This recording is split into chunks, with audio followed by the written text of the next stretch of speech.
Chapter 331. Just Steal It. Meng Hao paused in mid-step, then sat back and focused once again on the auction, his eyes glittering slightly. There didn't seem to be anything very special about the flag, but for the parrot to show such interest in it left Meng Hao assured that it was something extraordinary.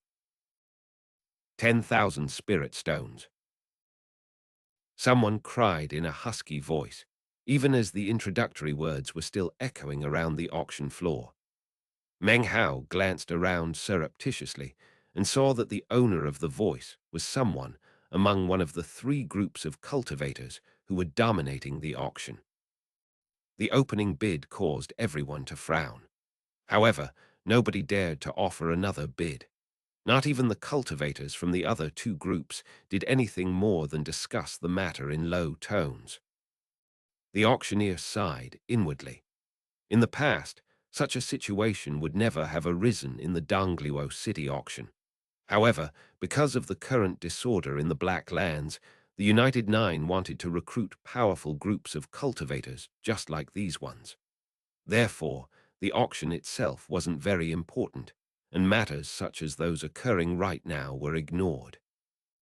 Just as the auctioneer was about to bang his hammer down to set the final price, Meng Hao's cool voice rang out. 15,000 spirit stones, he said calmly. The instant he did, the entire auction floor went silent, and one gaze after another came to rest on him. This was especially true of the group of cultivators who had called out the opening bid. There were more than 10 of them in the group, 3 of whom were of the core formation stage. The rest were foundation establishment, but all of them gave dark looks to Meng Hao. One of the 3 core formation cultivators, whose cultivation base was about the same as Meng Hao's, coldly said, "Hand over your 15,000 spirit stones to me, and then leave. If you do, we won't cause any trouble for you." His words only caused Meng Hao to smile. 16,000 spirit stones, he said. This caused the surrounding cultivators to gasp. They could see a strange light in Meng Hao's eyes that caused the face of the middle-aged man who had just spoken to darken. Killing intent gleamed in his eyes. "Are you fool enough to reject a face-saving offer? 20,000 spirit stones. 21,000 spirit stones." Meng Hao didn't have many more spirit stones, and in fact, this was his limit. After purchasing the spirit orchid leaf, his supply was dried up. "Interesting," said an old man standing next to the middle-aged man. He was one of the other 3 core formation cultivators. His cultivation base was the same as ģÄÉ Han's, at the mid-core formation stage. So it turns out that there's someone in ģÄÉ City who dares to steal things that belong to one of the 3 great sects. I'll offer 40,000 for this flag. He glared at Meng Hao as if he were already a dead man. Meng Hao was silent for the space of a few breaths, and then said, 50,000 spirit stones. The surroundings were completely silent. Even the auctioneer appeared to be shaking with fear. In his estimation, this flag was worth no more than around 40,000 spirit stones. 50,000 was an extremely high price. Perhaps auctions could reach such a high price in the southern domain, but this was the Black Lands. Furthermore, the actual function of the flag was not as amazing as he had made it sound. He had actually exaggerated a bit. The mid-core formation old man looked at Meng Hao, his gaze icy cold. It wasn't just him. Many of the surrounding cultivators seemed to think that Meng Hao was specifically targeting one of the 3 major powers of the ģÄÉ city region, the Han River sect. "If you want to make a bid like that, you'll need to show the spirit stones," said the old man, his gaze flickering. "Otherwise, I could make random bids too." He looked over at the auctioneer, who hesitated for a moment and then faced Meng Hao. Fellow Taoist, he said, according to the rules of the auction, since you've incurred the suspicion of fellow participants in the auction, you'll need to produce the spirit stones to prove that you have them. Please, don't make things difficult for me. How many spirit stones can I borrow with this? Asked Meng Hao, lifting up the black command medallion. 100,000, replied the auctioneer, looking back at the core formation cultivator. I'll pay 150,000 for the flag, said the core formation cultivator coolly. He looked at Meng Hao with cold laughter in his eyes. Given the power of the three great sects, as well the fact that they had received recruitment invitations, a mere 150,000 spirit stones was a price that could easily be erased by the ģÄÉ clan. Therefore, he didn't care too much. What he did care about was having his sect targeted in front of all these cultivators. Killing intent already glowed in his eyes. Meng Hao was silent for a moment and then sighed inwardly. He just wanted the flag. He wasn't targeting anybody. However, the auctioneer was now looking over at him, apparently preparing to announce the winner of this lot. Just how important is this flag? Meng Hao transmitted to the parrot. Very important, was the response. If Lord Fifth isn't mistaken, that's no flag. Whoever it was that refined that thing into a flag is an idiot. He wrecked a precious treasure. Do you remember the guy I told you about who painted a talisman which ended up getting burned? The falling ash from the talisman became the Black Lands. Well, that talisman wasn't completely destroyed. Some of it remained and fell to the earth. Well, this flag is none other than a remnant of that scorched talisman. If you can get it, it will help you a lot in gaining enlightenment of that immortal's magical symbols. You could say that getting this flag will make you qualified to practice cultivation based on those magical symbols. If you don't have the money, then just steal it. What are you waiting for? Don't be scared. Have faith in the Lord Fifth. Gain eternal life. Lord Fifth is watching over you. Steal it. That's what I did all those years ago. Steal it. I'll even help you break the shield protecting the platform. The parrot seemed to be getting more and more excited at the prospect of getting Meng Hao to steal the flag. The voice of the meat jelly bell interrupted the mental conversation between the parrot and Meng Hao. Stealing is immoral, wicked, wrong, it said solemnly.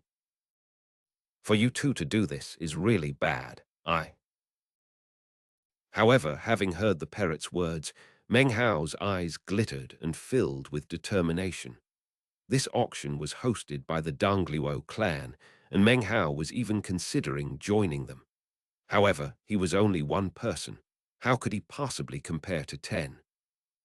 It was hard to tell who the ģÄÉ clan would side with in the end, which was a problem. Seemingly having no other options, and seeing the auctioneer about to say something, Meng Hao suddenly stood up. This caused the auctioneer to stare over in shock. As he did, Meng Hao's body flickered. In front of the gaping eyes of all of the surrounding cultivators, he shot toward the platform in the center of the auction floor. He moved too quickly for anyone to react. As he neared the platform, the parrot continued to grow more excited. It squawked loudly, spitting something out of its mouth. It was an attack that instantly slammed into the podium, causing a resounding boom to fill the air. The auctioneer stared in shock as the invisible shield protecting the podium shattered into countless pieces. Meng Hao descended, ignoring the auctioneer and grabbing the flag, then turning and shooting away. Most of the cultivators participating in the auction didn't even have time to react. However, the instant Meng Hao began to make his escape, two roaring howls rose up from the center of the auction floor. Two old men had suddenly appeared and flew to intercept Meng Hao. You dare to steal from our ģÄÉ clan auction. You're looking to die. Get back here. The cultivation bases of the old men exploded with the power of the late core formation stage. Seeing them approach only seemed to make the parrot more excited. It squawked again, and a piercing sound rang out, an attack which spread out explosively toward the two late core formation old men. Their bodies shook, and they were incapable of approaching any closer. Meng Hao dodged past them, flying like a shooting star above the heads of the other cultivators. He kicked up a stiff wind that blew across their faces as he transformed into a beam of light that shot off into the sky. This entire process took only the space of a few breaths. From the moment he snatched the flag until he disappeared, he moved with incredible speed. The method he had used to snatch the flag was natural and smooth, almost rehearsed. The minds of the observing cultivators reeled and were filled with blankness. This was the first time they had ever seen anyone rob an auction. Even in the Black Lands, this was something extremely rare, especially considering that it was always major clans who hosted auctions. All of the cultivators had strange expressions on their faces. The people from the three great sects watched on, stunned. Most shocked of all was the old man who had just made the top bid. How could he have anticipated that his opponent would actually violate the rules in such a way? He had no money, so he just stole the item. Granted, these three great sects often did similar things, but usually it was in secret. They would never dare to do so publicly. In fact, now it seemed as if everything the old man had just said was a joke. An angry expression quickly appeared on his face. Even more angry were the two core formation old men who had tried to stop Meng Hao. Their eyes blazed with fury, and the veins on their forehead bulged out. They were clearly incensed. A buzz immediately rose up among the onlookers. Who was that? How brazen! He actually stole the item. He's far too daring. He had no spirit stones, so he stole it. Compared to him, we don't even count as Black Lands cultivators. He is the true Black Lands cultivator. We need to learn from him. Off in the distance, on one particular wall that no one in the auction could see, was a small booth. Inside stood ģÈÉ Han, who was currently staring out in shock. From this booth, everything on the outside could be seen, however, no one could see inside. He had long since noticed Meng Hao's lack of spirit stones, and had felt a bit embarrassed. After all, Meng Hao had been competing with the Han River sect, one of the three great sects that the ģÈÉ clan had already made an initial agreement with. ģÈÉ Han had already begun to prepare a diplomatic response if Meng Hao gave voice to complaint. He had never imagined that Meng Hao would actually resort to theft. What a daredevil! Another man stood next to ģÈÉ Han. He looked gentle and refined, but he also let out a sigh of praise. ģÈÉ Han could only make a wry smile. At the same time, the old core formation, cultivator from the Han River clan, let out a roar. You dare to steal things at the ģÈÉ clan auction, and my things at that. The three great sects won't let you get away with this. His body flashed as he flew up into the air. He was immediately followed by 10 or more people who all transformed into colorful beams that shot up into the air. The other two groups from the three great sects exchanged glances. Then they also flew into the air to pursue at top speed. As for the remaining cultivators, they saw that the auction was now over, so they too flew up into the air to follow. This chapter was sponsored by Matthew Emery, Dennis Liu, Andrew Leung, Anan, and CV. Chapter 332, The Great Khan. Meng Hao sped through the air.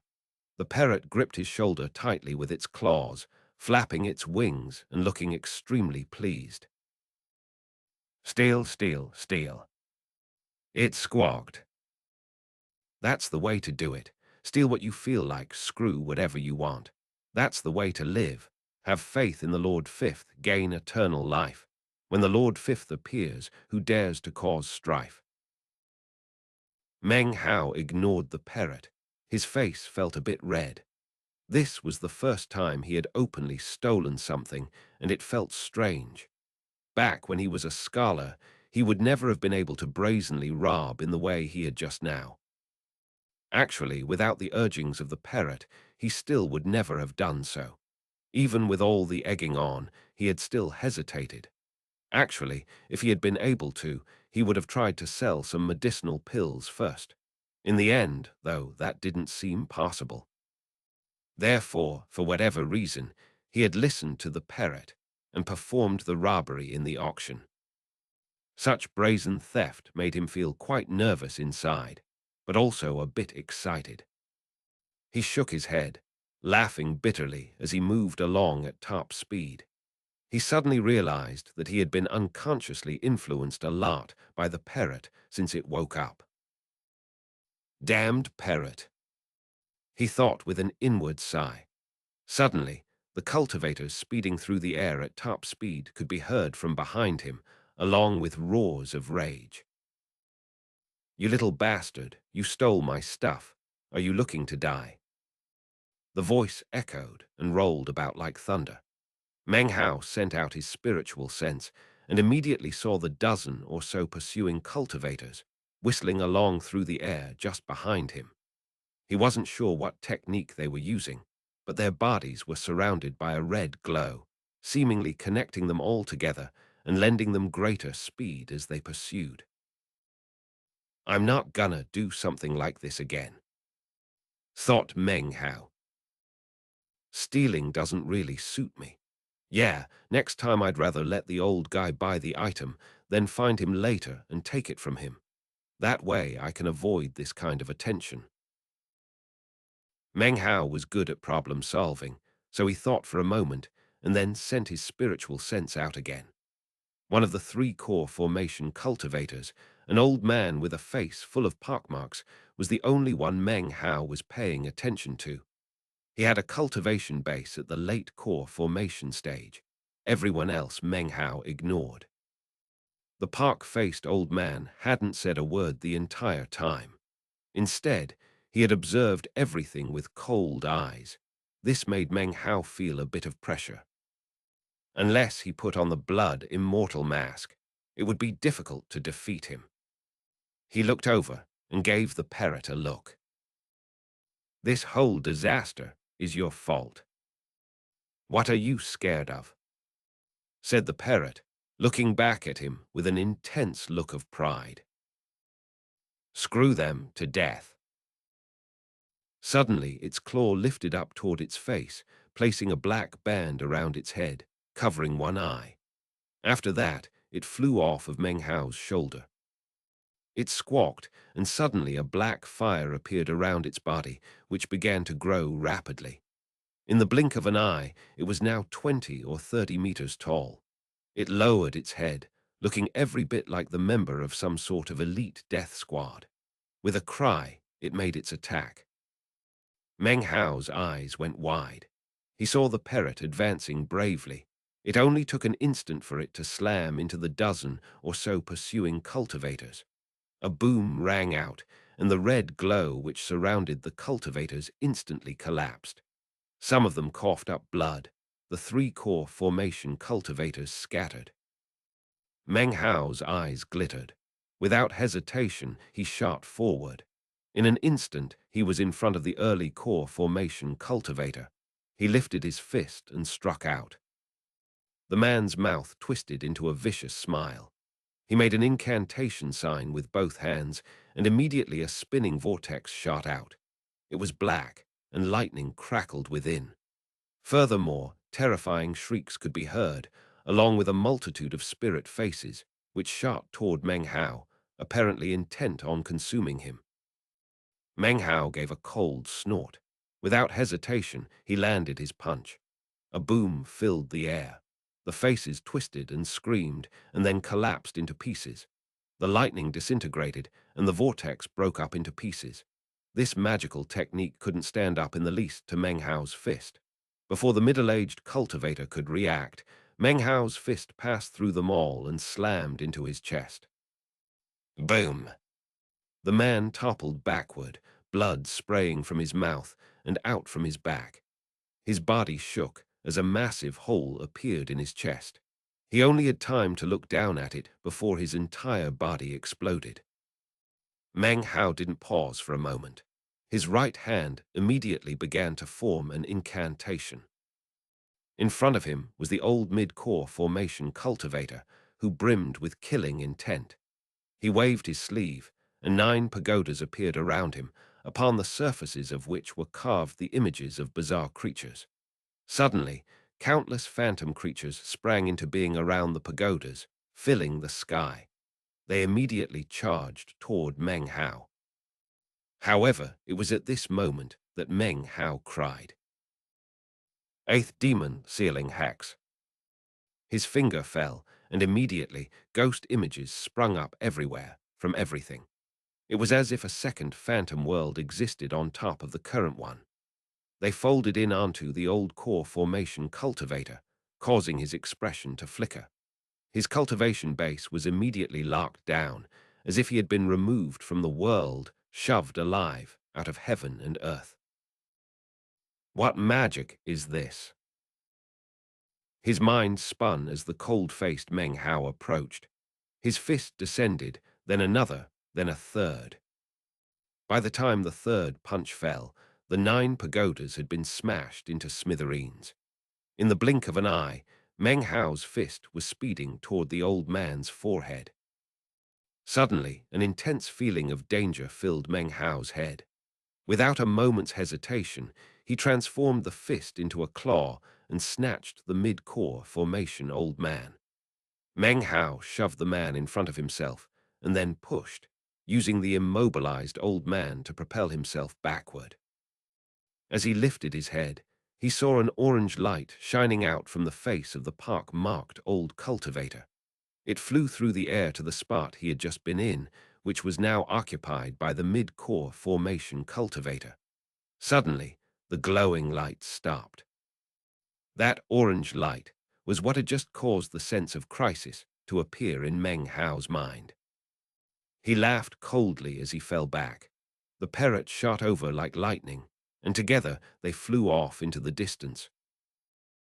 "I'm the patriarch of the Han River sect," said the pock-faced old man, his face grim. "Let's see how you try to escape me."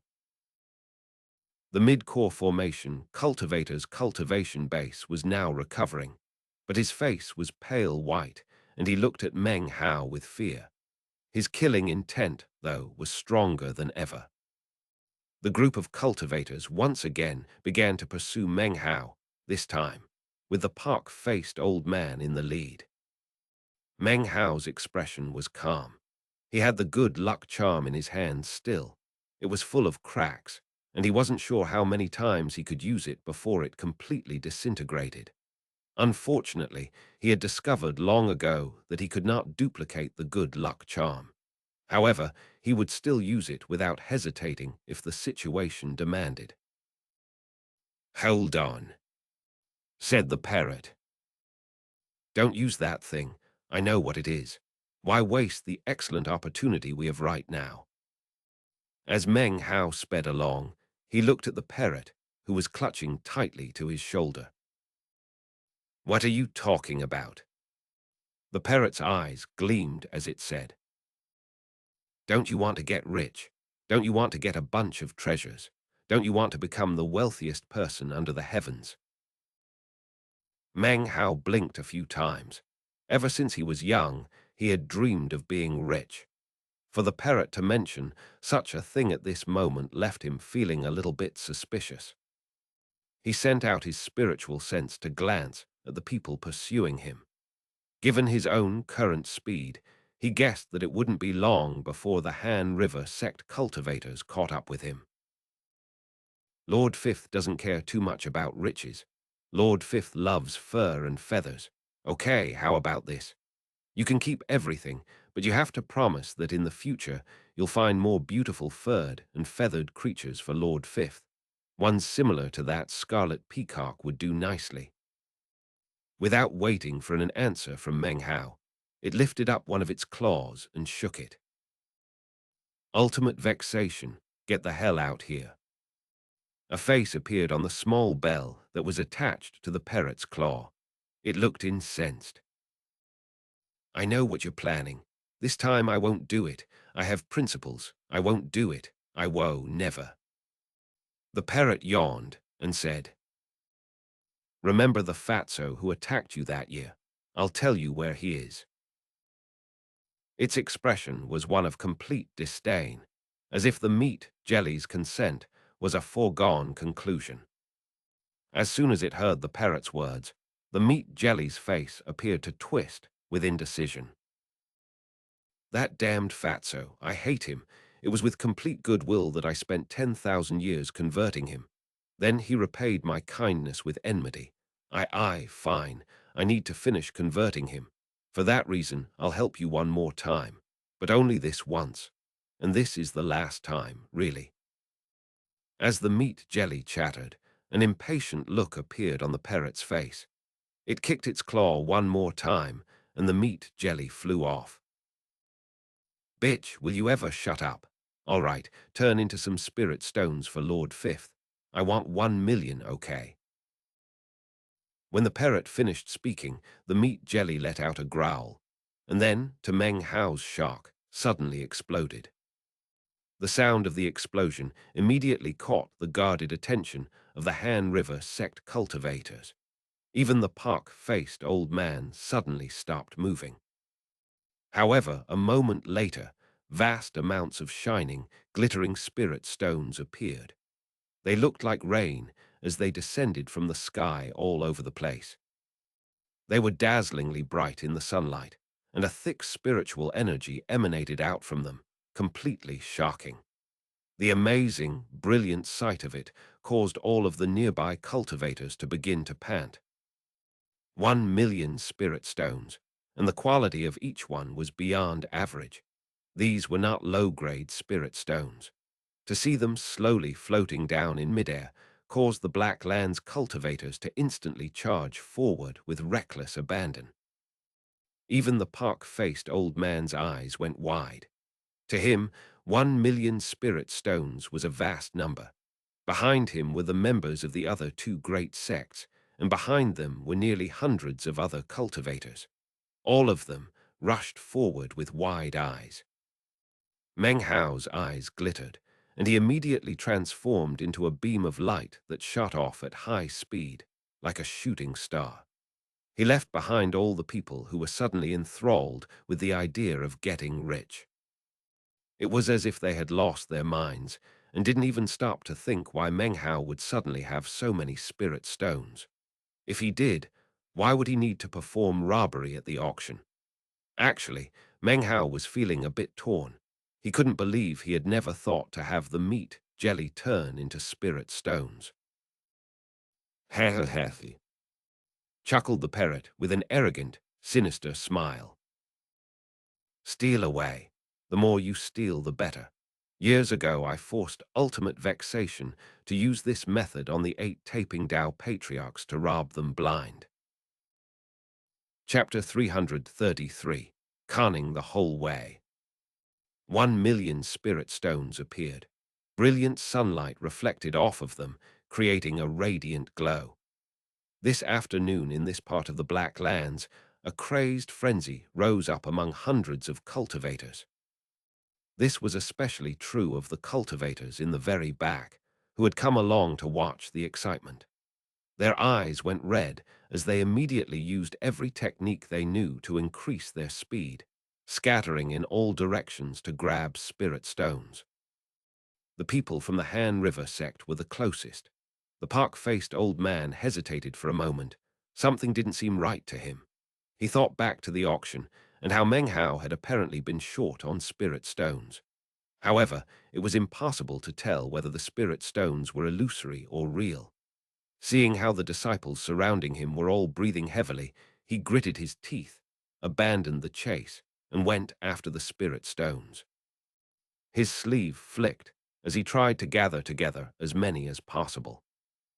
The other Han River sect disciples charged forth madly. The disciples from the other two sects immediately began to struggle for supremacy in taking the spirit stones. It only took a moment for hundreds of cultivators to be flitting about in all directions after spirit stones. Soon, they began to fight and plunder. Damn it, that's my spirit stone. The guy who robbed the auction tossed out these spirit stones to save his own skin. They don't belong to anybody. First come, first serve. The sound of explosions echoed out. 1 million spirit stones seemed like a lot, but considering hundreds of cultivators were fighting over them, they were divided up very quickly. It was without hesitation that the cultivators tossed them into their bags of holding. Suddenly, their excited, complacent thoughts changed, and they looked off in the direction Meng Hao had fled. In their opinion, for him to have thrown out 1 million spirit stones just to buy some time indicated that he must have even more spirit stones on his person. A strange light appeared in the eyes of the Han River sect cultivators. They had snatched up the most spirit stones of all, perhaps more than 200,000. The expression on the face of the pockmarked old man indicated that he was determined to win. He knew the spirit stones weren't fake. After snatching them up, he had carefully examined one. With a hearty laugh, he shot in pursuit of Meng Hao, his disciples in tow. Almost all of the other cultivators in the area did the same. There were a few who hesitated, worried that something untoward would happen if they were too greedy.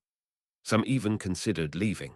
After all, everyone had gotten some spirit stones, which meant that everyone had profited at least some. Some people were surreptitiously examining their bags of holding to count exactly how many spirit stones they'd acquired.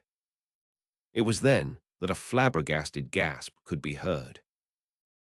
"Ha, where are the spirit stones? I just took about 10,000. Where did they go?" "Mine are gone too. What's going on?" Others who overheard such remarks immediately looked down to check their own bags of holding, whereupon their faces instantly fell. "My spirit stones are gone. Impossible. I stole at least 8,000 just now. Something fishy is going on." A buzz rose up, mixed with miserable cries. As they checked their bags of holding, the faces of all the cultivators grew deathly pale. Some of the cultivators even began to shake, and veins began to pop out on their faces. Intense rage and insanity poured out from their eyes. "My magical items are gone. Damn it, my medicinal elixir. There's none left at all in my bag of holding. Ah, my bag of holding has nothing in it. What's going on? It's totally empty. Even the magical item I just bought at the auction is gone." As word spread, the miserable cries grew even louder. The pock-faced old man from the Han River sect flickered as he looked down to his own bag of holding. Then his face went as grey as ash. He lifted his head up to the sky and let out a desolate howl. His body shook, and smoke began to rise up from the top of his head. Veins of blood shot through his eyes, which radiated vicious frenzy. How could he not go crazy? His heart virtually dripped with blood, as if someone had literally ripped it open. His bag had originally contained hundreds of thousands of spirit stones, which had apparently vanished into thin air.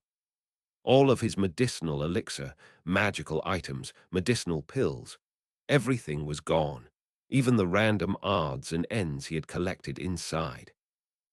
His bag of holding had been thoroughly cleaned out. He was now completely empty-handed.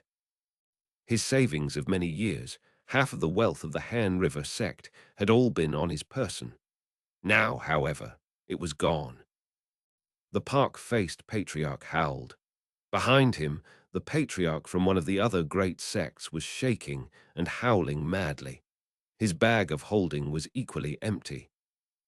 The bags of holding of all the hundreds of cultivators were completely empty.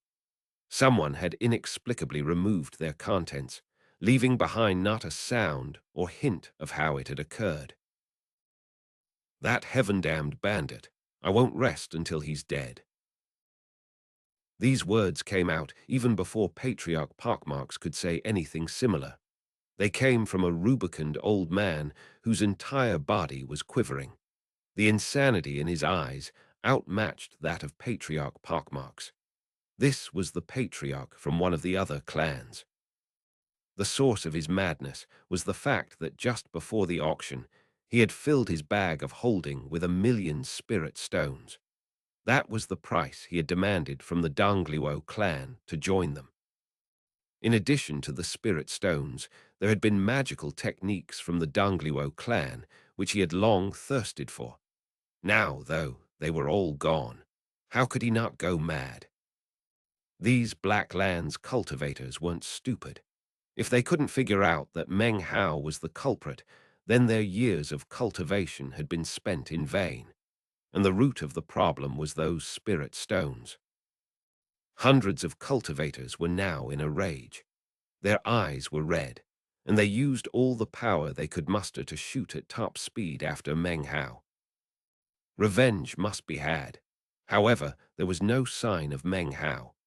Fearing that he would escape completely, the hundreds of cultivators used a variety of methods to call upon friends. Some arranged for people up ahead to block Meng Hao. Others contacted people from other power groups or sects up ahead, requesting either direct assistance or to borrow jade slips or spirit stones. Of course, none of them realized that Meng Hao hadn't actually conned them, the parrot had. However, it didn't matter. Meng Hao and the parrot had both done such things many times in the past. When you think about how many people Meng Hao had conned throughout his time in the cultivation world, well, you could say that he had conned people the whole way. As a tiny example, there was a certain group of discarnate souls back in the Black Civ sect who Meng Hao could send into instant misery if he felt like it. 1. As Meng Hao whistled through the air, the meat jelly reclined lazily on top of his head, looking quite arrogant. This is wrong. It coughed up dozens of magical items. This is immoral. It burped up a vast quantity of spirit stones. This is too wicked. In the blink of an eye, it spat up mouthful after mouthful of bottles of medicinal elixir and hundreds of jade slips. You too are going to turn me into an evildoer. With a sigh, the meat jelly coughed up some more items. Meng Hao stuffed the belongings of hundreds of cultivators into his bag of the cosmos. Only it was large enough to contain so many things. Seeing such a vast collection of items caused Meng Hao's mouth and tongue to go dry. The sight of more than 1,000,000 spirit stones caused his eyes to shine. Then there were the jade slips, which surely contained a vast array of information. As for the magical items, none of them particularly caught Meng Hao's attention. However, if he sold them, he would be able to make a heap of spirit stones. Then there was the random collection of other items, one of which happened to catch Meng Hao's eye. It was a book, plated in something that looked like gold. It consisted of 3 pages and 3 illustrations. The first illustration depicted 10 swords arranged, so that their tips pointed outward to form something that looked like a lotus flower. The second illustration depicted 100 swords, formed together to make 10 lotus flowers, which were arranged into a large ring. The third illustration depicted 1,000 swords arranged into 100 lotus flowers, creating a massive formation. They circled around each other, forming 10 layers which all seemed to be revolving in different directions. The mere sight of it was dazzling. A sword formation, thought Meng Hao. He glanced at it for a moment, then put it aside. He continued flying on, heart thumping.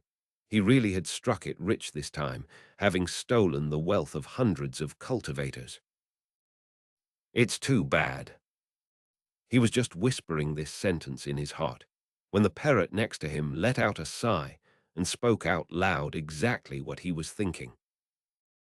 It's too bad there weren't very many people, said the parrot. If there were more, then this transaction would have truly been profitable. Don't even think of trying to get me to do it again. Blubbered the meat jelly. With a pop, it again transformed into a bell and attached itself to the parrot's foot. Meng Hao looked at the parrot, and the parrot looked back at him. One man, one bird. In this instant, seeing the light in each other's eyes caused them both to experience the feeling of mutual friendship. "From now on, you are Lord Fifth's master," said the parrot, its voice sincere. "In the future, I'll find some more fur and feathers for you." After exchanging these words, the man and bird looked down at the meat jelly bell. The meat jelly quivered and opened its eyes, as if it had just felt something very cold. After opening its eyes, it saw Meng Hao staring off into the sky and the parrot looking down at the earth below. "You're both evildoers," said the meat jelly loudly. "Wow, the weather is great today," said Meng Hao, looking up at the beautiful white clouds, seemingly entranced, as if he'd never seen them before. "Hey," said the parrot, looking down at the ground with an expression of rapture. "The flowers down there are beautiful. They almost look like they're covered with feathers." Soon, 3 days had passed. Meng Hao proceeded onward at top speed the entire time. Behind him, the hundreds of cultivators stretched out in a line as they pursued him, based on the level of their cultivation base. Their eyes were filled with killing intent. Their hatred for him had not quite reached the point where they refused to live under the same sky with him, but it was close. Black Land's cultivators were used to living in constant danger, and as such, usually keep most of their belongings in their bags of holding. That was especially the case when going to an auction. You could even say that it was at the very moment when their bags of holding were fullest that they met Meng Hao. As such, their hatred toward him was incredibly intense. This was especially true of the 3 great sects. The Patriarch Rubicund was the most frenzied of them all. He had taken the lead position in the group. After him was Patriarch Pockmarks. Their eyes billowed with venomous killing intent as they glared ahead toward Meng Hao. They couldn't wait to tear him to pieces and eat him alive. "Little bastard, I'll hunt you to the ends of the earth if I have to. You're dead," screamed Patriarch Rubicund, gnashing his teeth as he thought of his spirit stones. His heart bled. This chapter was sponsored by Damien Sarrazin, Alec Robertson, Dweepa Haramurdi, and Brett Flowers. 1. Meng Hao secretly administered his own blood to the possessed cultivators of the Black Civ sect. Since he is a demon sealer, he can basically kill them at any time. This happened in Chapter 258. Chapter 334, Celestial Spell Formation. "Look, you old fart, you're the ones who started chasing me. That's what started this whole thing." Meng Hao's eyes flickered with coldness as he proceeded onward. Off to the side, Patriarch Rubicund whistled toward him. The man gave a cold snort, then increased his speed. "Stealing auction items is a high crime. Then you use depraved tricks to steal our wealth. You're a disgrace to the Black Lands, which earns you the death penalty." Behind him, Patriarch Pockmark's eyes were darkly sinister.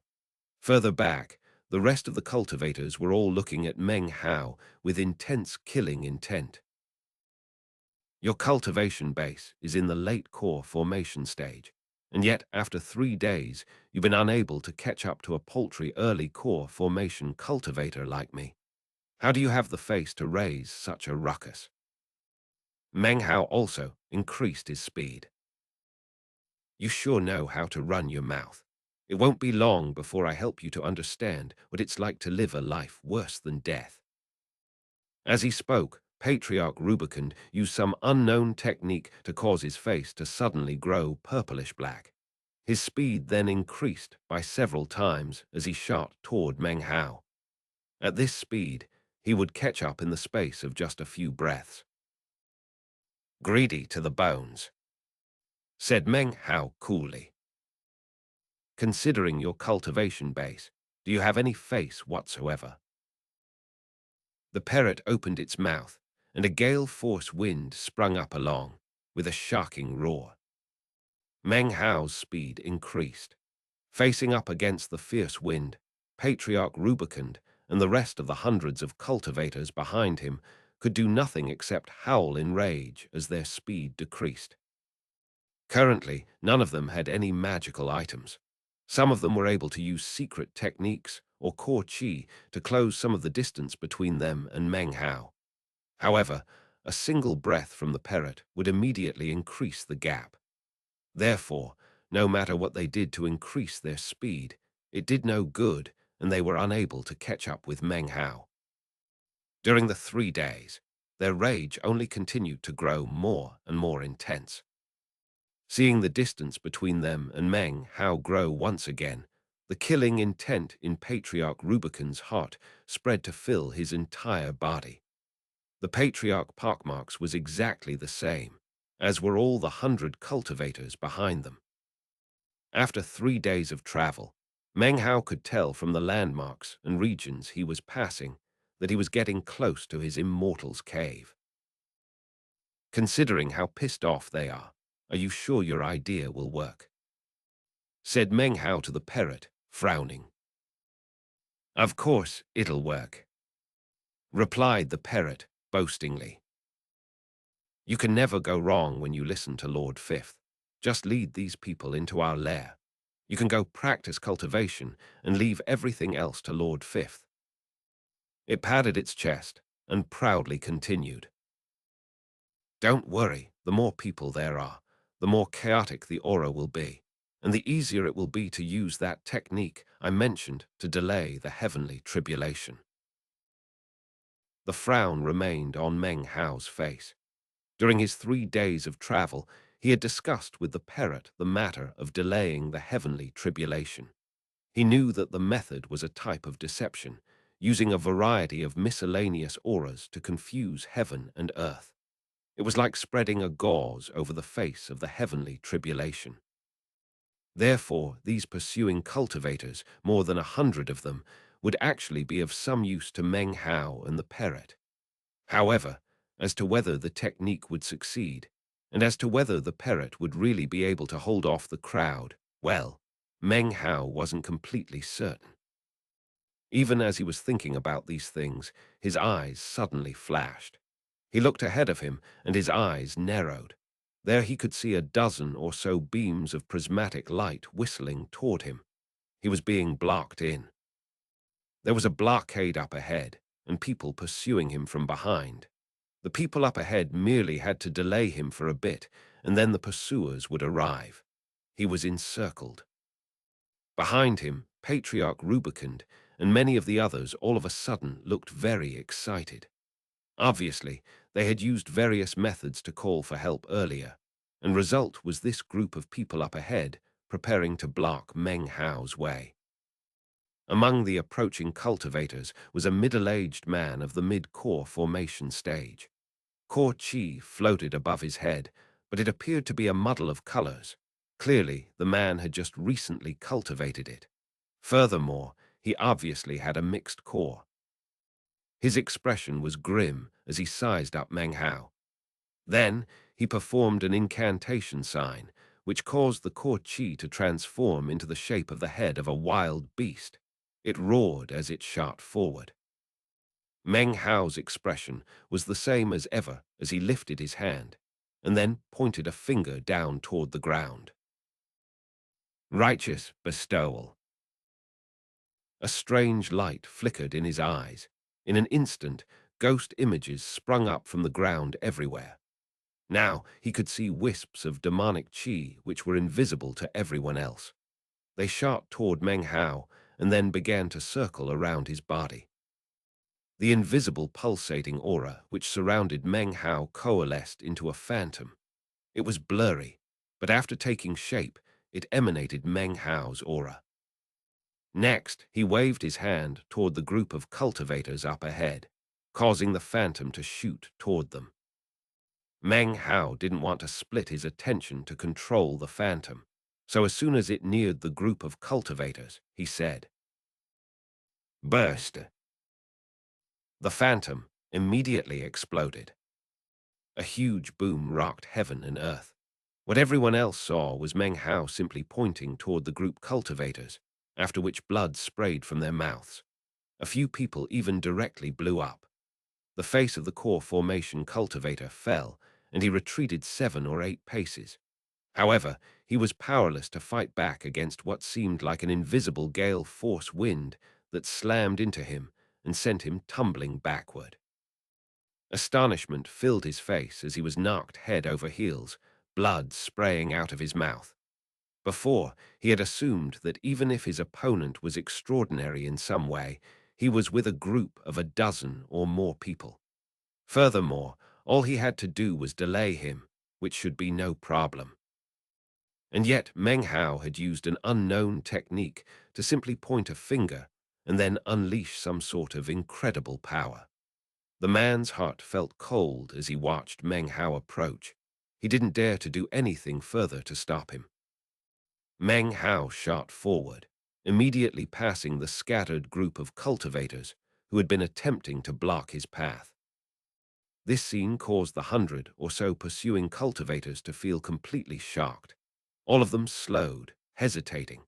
However, when they thought about their empty bags of holding and the expression, strength in numbers, then their killing intent once again billowed up. Not a single one retreated. They immediately shot in pursuit of Meng Hao, stringing out in a line that resembled a sharp arrow. Time passed. After 3 or 4 more breaths from the parrot, Meng Hao finally caught sight of the short mountain and the immortal's cave. He also saw the group of more than 100 cultivators living around the mountain. When they caught sight of him and his pursuers, looks of vigilance and uneasiness appeared on their faces. The instant they began to feel uneasy, the parrot's shrill voice blared out. "Okay, children, Lord Fifth is here with some guests. Get in formation." At the same time, Meng Hao transformed into a beam of light, which shot directly toward the fissure in the side of the mountain. As he did, the parrot loosened its grip on his shoulder and flew into the air. The meat jelly bell attached to its foot made dainty clinking sounds. When the more than 100 local cultivators heard the parrot's voice, tremors ran through their bodies. Gritting their teeth, they immediately rose to their feet. Then they began to run in a particular order and fashion, coiling around the short mountain as they did so. A strange expression appeared on Meng Hao's face as he used spiritual sense to watch all of this. He thought back to what the parrot had called a celestial spell formation and all the running training it had made the cultivators do. He hesitated for a moment, then clenched his jaw and sat down cross-legged. He pulled out the medicinal plants needed to make the perfect gold core pill and began to concoct. He would make the perfect gold core pill, consume it, and then replace his violet core with a gold core. Furthermore, he would go all out, breaking through from the early core formation stage into the mid-core formation stage, all using his perfect gold core. After that happens, I will delay the heavenly tribulation and cultivate core chi. If all goes smoothly, then when I leave this immortal's cave. Meng Hao's eyes glowed with a frigid light. I'll help them to experience true deadly pursuit. He took a deep breath and then produced the copper mirror, which he used to duplicate some of the medicinal plants he needed. Before, he would have had to be very careful, considering his lack of spirit stones. Furthermore, using the ultra-high-grade spirit stones would have been far too distressing. Now, however, he had more than 1,000,000 spirit stones in his bag of holding. Therefore, he felt free to use them without being miserly. In addition to that, Meng Hao felt supremely confident in his Tao of alchemy, far more so than Chu Yuyan had been back when she concocted the perfect foundation pill. Using the mysterious legacy technique of the East Pill Division, Along with his alchemic flame, Meng Hao was more than 70% confident that he would succeed. Outside the Immortal's cave, Patriarch Rubicund, Patriarch Pockmarks, and all the others approached, faces filled with murder. They saw Meng Hao disappear into the short mountain, the detestable parrot flying around squawking, and the group of cultivators running in circles around the mountain. All of it caused them to gape in shock for a moment, and then begin laughing uproariously. As more people arrived, they too looked at the cultivators running in circles and laughed out loud. What are these people doing? Have they gone insane? Are they jogging for exercise? What kind of cultivators are they? They're really losing face for the Black Lands. The sneering ridicule of the cultivators who had been pursuing Meng Hao caused embarrassed looks to appear on the faces of the cultivators on the ground. However, they didn't dare to stop running. This was the only celestial magic that the parrot had taught them, which drew its power from people running. According to what the parrot said, this technique was incredibly, unbelievably amazing. It was supposedly the ultimate spell formation in all heaven and earth. "Come, come," cried the parrot excitedly as it soared through the air. "Everyone put your voices together." The more than 100 local cultivators hesitated for a moment. However, nearly a year of practicing had created a virtual instinct. As soon as one person cried it out, everyone joined together to shout. "Have faith in the Lord Fifth, gain eternal life. When the Lord Fifth appears, who dares to cause strife?" Their voices joined together and echoed out in powerful waves. As the sound rose up, so did a wind. It was hard to tell whether the wind was started because of the running or because of their shouting. In any case, the wind caused the area 50 kilometers around the Immortal's cave to suddenly become blurry. The blurriness was faint, so faint, in fact, that no one noticed it all, not even Patriarch Rubicund, who was of the late core formation stage, or the others of similar level. "Kill everyone," cried Patriarch Pockmarks. "Don't even leave a blade of grass left alive." His words floated through the air lightly, but were filled with shocking killing intent. As they rang out, the Han River sect disciples behind him, as well as many of the other random cultivators, transformed into prismatic beams. They shot forward, their faces twisted viciously, their killing intent billowing.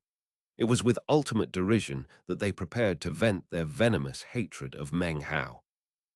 Chapter 335. Valiant. The large group of Han River sect disciples descended with killing rage and taunting laughter. Eyes beaming with viciousness, they neared the over 100 cultivators who were running around on the ground. "Children, don't look, ignore them," cried the parrot as it flew back and forth in the air. The clinking of the bell on its foot could also be heard ringing out. "Come, come, join me in your loudest voice." The more than 100 cultivators once again joined voices to call out loudly. The cultivators who had been pursuing Meng Hao all the way from Dongluo City grew closer. However, as they neared, their expressions flickered as they felt a wind picking up. The wind brushed against their faces, rippling their clothes, blowing against their hair. It even began to push their bodies about. The charging cultivators were gradually forced to stop. Their clothes whipped violently, their hair was in disarray, and their expressions were gradually changing to that of shock. A vortex of slowly moving wind began to spread out from beneath the feet of the running cultivators. As it extended outward, it pushed back against the incoming cultivators, blocking them. In an instant, it changed from a gentle breeze into a screaming gale-force wind. The screaming of the wind was shocking, and it mixed with the cries of the cultivators inside to form a power that seemed as if it could rend the very heavens. The cultivators from Dangliwo City retreated in astonishment. Some were too slow and were caught up by the cyclone of wind. Blood sprayed from their mouths, and even their organs were broken into pieces. A dozen of the cultivators who had weak cultivation bases suddenly began to scream. Their miserable cries drifted along with the wind, piercing the ears of the onlookers. People watched on in horror as the clothing of their dozen compatriots was ripped to shreds.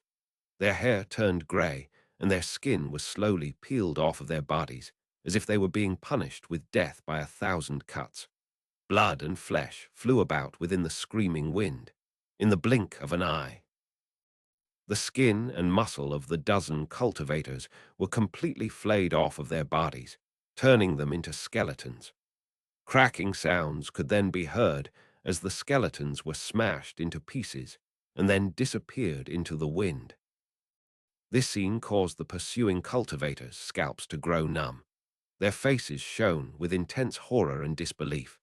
Their breathing came in ragged pants as they hurriedly backed up. No one dared to proceed forward, and complete silence filled the air, with the exception of the cries of the wind and the voices of the running cultivators, joined together and melded into the wind. Have faith in the Lord. Fifth, gain eternal life. During this moment of relative silence, Patriarch Rubicund gave a cold snort. From behind him walked out a cultivator of the mid-core formation stage. Another mid-core formation cultivator appeared at the side of Patriarch Parkmarks, his jaw clenched. A third mid-core formation cultivator appeared along with a patriarch who was obviously from the third of the three great sects. This man was tall and well-built. After he stepped forward, the three-core formation cultivators turned into beams of prismatic light that shot forward. They appeared intent on piercing through the massive, foggy whirlwind to destroy the more than 100 cultivators within.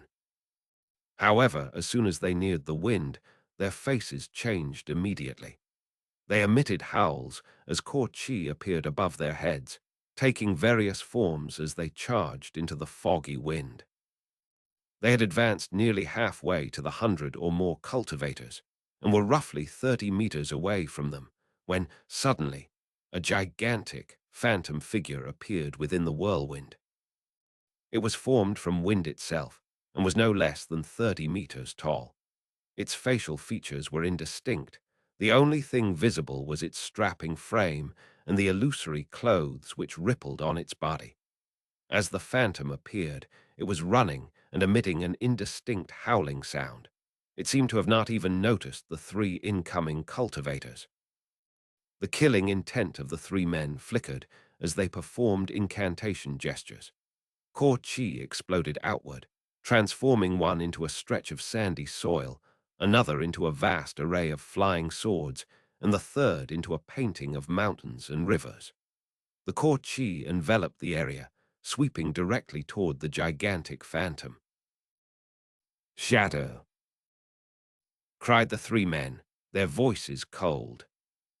However, their qiǎÉ passed directly through the giant phantom, as if it were completely illusory. This caused the three men to gape in astonishment. The next thing that happened was that the phantom turned and barreled directly toward them. The phantom was supposedly illusory, and yet it caused the bodies of these three men to tremble violently. Their faces turned ashen, and they coughed up mouthfuls of blood. Looking astonished, they were about to retreat when they suddenly saw a second, a third, a fourth, and in an instant 10 giant phantoms had appeared within the wind. All of them charged forward toward the three men, who immediately began to retreat. The core formation cultivator from the Han River sect was a bit slower than the others. Before he could retreat more than a few paces, one of the phantoms was upon him. Eyes filled with viciousness, the core formation cultivator bit down on the tip of his tongue and spit out a mouthful of blood out into the air. He passed his hands through it, created a blood-colored mark. He pushed against the blood-colored mark, causing it to ignite and then transform into a massive blood-colored skull. With a roar of rage, it shot toward the approaching phantom. Instead of slamming into each other, the blood-colored skull passed directly through the phantom, and then flew past it through 8 more phantoms before finally dissipating. A look of despair appeared on the face of the Han River sect cultivator as the first phantom slammed into him. Blood sprayed from his mouth, and he let out a blood-curdling scream. "Patriarch, save me!" he cried in a voice filled with fear and dread. Patriarch Parkmark's face fell. He was about to charge forward to save the man when his eyes narrowed. Suddenly, he felt as if he didn't dare to charge forward and instead retreated. The reason for this was that he suddenly caught sight of dozens of phantoms approaching at high speed within the wind. Their approach shook the ground, as if giants were trampling the earth. Howls mixed with blood-curdling shrieks as the Han River Sect Core Formation cultivator was trampled to death in a bloody pulp. This scene caused the hearts of all of the outside cultivators to begin to pound, regardless of the level of their cultivation base. The foggy wind was growing more and more blurry. As for their expressions, there was no longer even a hint of derision to be seen. Instead, their faces were filled with terror. Immediately, people began to consider fleeing. However, what they hadn't noticed was that behind them, another foggy wind had appeared. It surrounded them, completely enveloping them and cutting off their escape.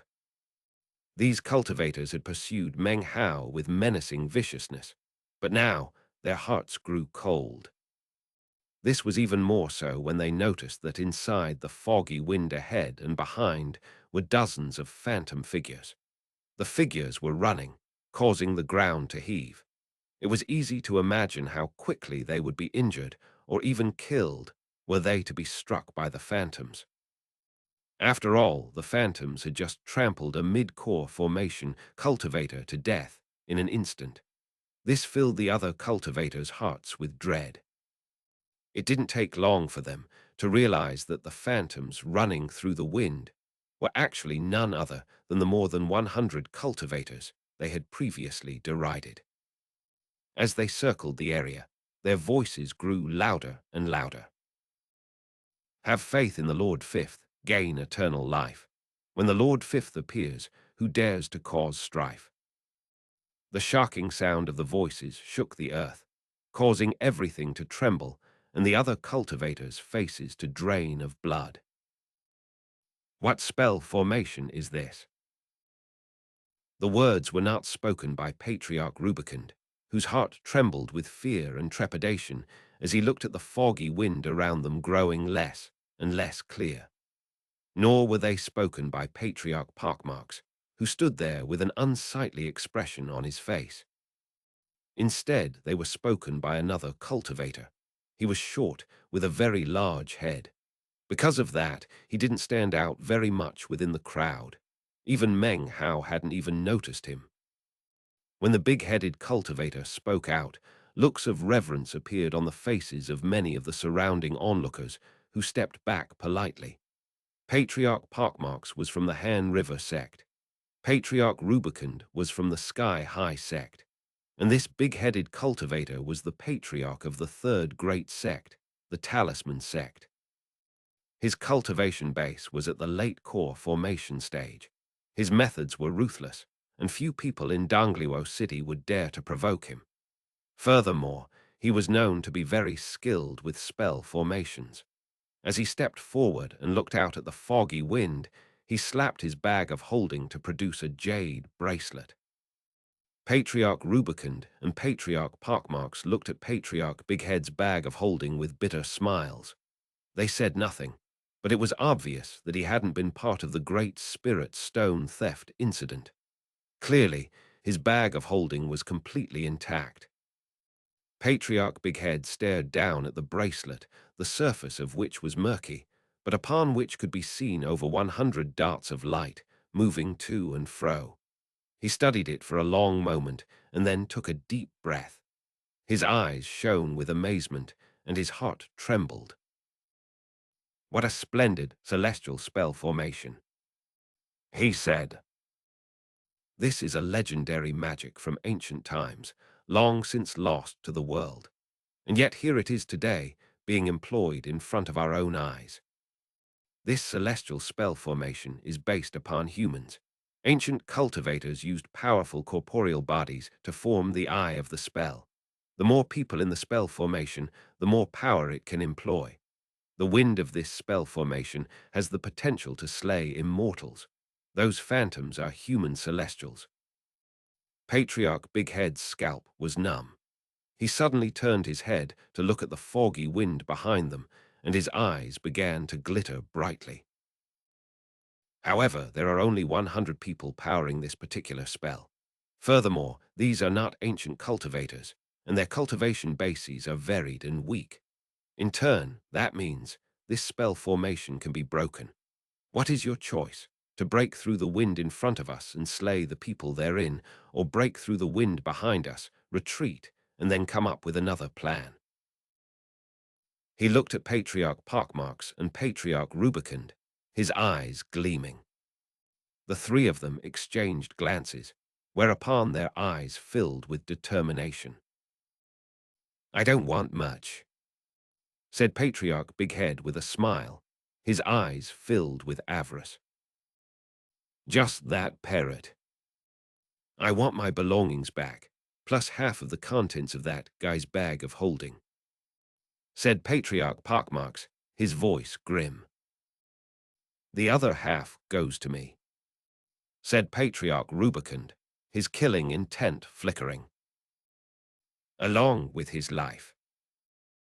Thanks. This chapter was sponsored by Edwin Wanjohi, Christian Selly, Lance Chang, CV, Emil Suadakani, Lim Derrick, and Jacob Hare. Chapter 336, League of Hellfire. A brutal glow flickered within the eyes of the three cultivators. Patriarch Big Head laughed heartily, and then once again slapped his bag of holding to produce what appeared to be nothing more than an ordinary grain of rice. It was plump, glossy, and white. At first glance, the sight of it would make you hungry. The eyes of Patriarch Rubicund and Patriarch Pockmarks narrowed. That's...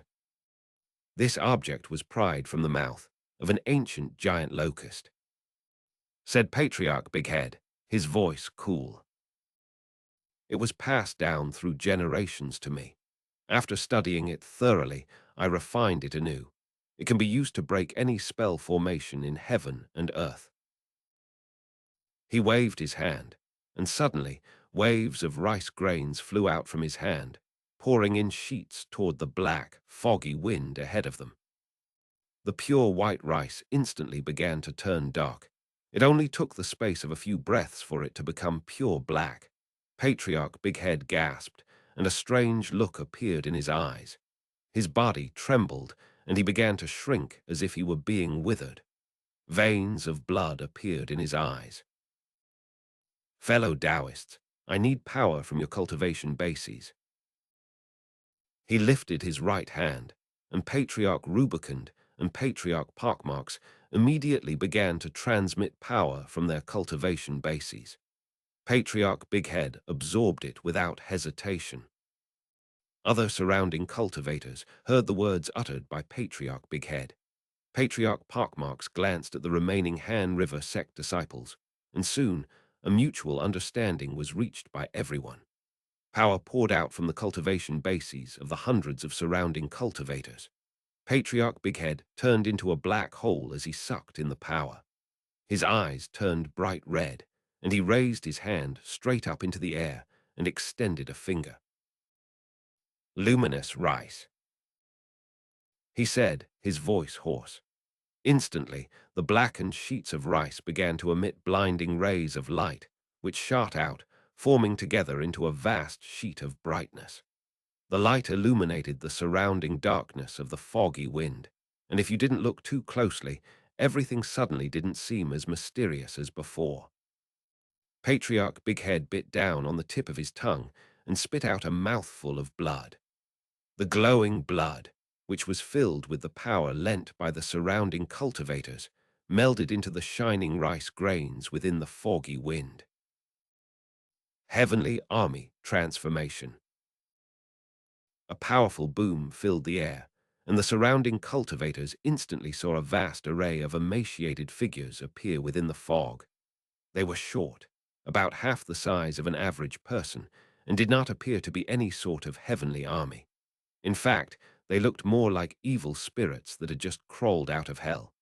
All of the grains of rice transformed into such evil spirits. In the blink of an eye, there were hundreds of them. The bodies of the evil spirits were indistinct, as if they couldn't quite fully manifest into the world. Even still, a cruel and bloodthirsty viciousness emanated out from them. Patriarch Bighead's face was pale as he retreated a few steps, clasped hands and bowed. Heavenly Army, I beseech you to break this formation. The more than 100 people inside are my sacrifices to you, O Heavenly Army. Up ahead, the fog roiled as the massive phantoms began to slam into the evil spirits. Shocking explosions rang out.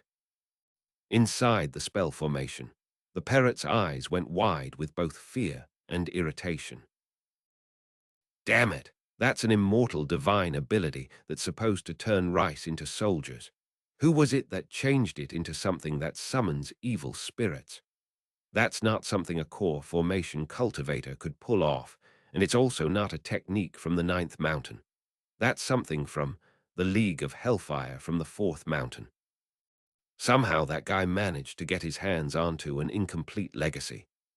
Damn it, everybody else can pretty much ignore these evil spirits, but considering the current state of my body, it could cause some big problems if I ran into them. For the first time, the parrot looked somewhat nervous. So annoying, it said, taking in a deep breath. Meanwhile, back in the Immortal's cave in the short mountain, Meng Hao's eyes glowed brightly as he looked at the black pill furnace he held in his hand. On the surface of the pill furnace was the face of a youth, which looked back at Meng Hao with an expression that said it would never yield. This was none other than the pill furnace he had acquired in the Violet Furnace Lord trial by fire. 1. However, from the moment he had acquired it, it had showed no sign that it would ever submit to him. At the moment, Meng Hao looked at it with brow furrowed. Finally, he gave a cold snort and performed an incantation with his right hand. Then he pushed his finger down onto the face of the youth. It twisted and filled with a look of pain. Meng Hao was currently surrounded by countless threads of qi, visible only to himself. They swirled toward him from all directions to pour into the pill furnace. If you still won't give in, fine, said Meng Hao coolly. A pill furnace with a spirit inside is a bit better, but I'm already used to the kind without. Meng Hao pushed down, and the demonic qi in the area poured in, transforming into a cage. The cage surrounded the image of the youth, and then transformed into something that looked like a net, which completely suppressed it. The youth screamed, filled with anxiety. However, the scream was weak. If I want to let you live, then you can continue to exist. If I want you dead, it will take a mere thought.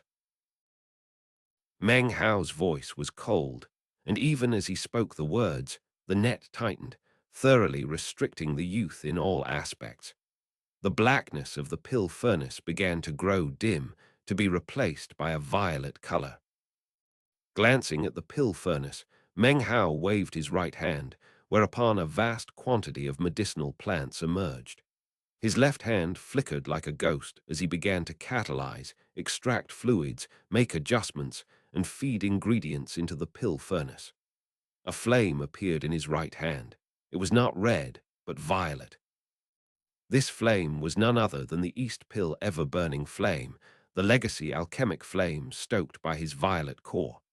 This ever-burning alchemic flame would allow him to employ the spirit summoning incantation. 2. Just when Meng Hao was about to begin concocting, the anxious voice of the parrot was transmitted into his mind. Meng Hao immediately sent out his spiritual sense, whereupon he saw the fog in the outside world. as well as the hundreds of vicious, evil spirits. He was silent for a moment, and then looked at the pill furnace. His eyes filled with determination as well as a cold glow. "I don't care what price you have to pay. Give me 3 days." He transmitted back. Then he severed his connection with the outside world and began to concoct. 3 days, thought the parrot, a feverish light shining in its eyes. A flicker could be seen at its feet, and the meat jelly appeared. Lord Fifth gets it, *TCH. How annoying. I never imagined that someone would have a hellfire legacy. Even though it's not complete, it still could restrain Lord Fifth. The parrot eyed the meat jelly earnestly. 3 days. You need to cooperate with me for 3 days. If Meng Hao isn't finished by that time, then we'll just have to flee. Only on rare occasions would the meat jelly not be talkative. However, as soon as it heard about the Hellfire legacy, its eyes grew wide. The meat jelly shivered and nodded repeatedly. The League of Hellfire from the 4th mountain. How is it possible for them to appear here? Time passed slowly. Meng Hao's expression remained calm the entire time. Rumbling sounds were already detectable from outside of the Immortal's cave, the results of the unanticipated problems the parrot had mentioned. Meng Hao wasn't the type of person to lay blame on others. True, it had been the parrot's idea to lure all the people here. However, even though unexpected problems had cropped up outside, Meng Hao was still confident that they could be handled. This was the self-confidence of a cultivator. As long as there are no nascent soul cultivators, then all I have to do is put on the blood-colored mask, and I can take care of everything myself if I have to. This is a good opportunity to teach the parrot a bit of a lesson. Meng Hao's left hand flickered as he poured more medicinal plants into the pill furnace, along with a mouthful of violet qi.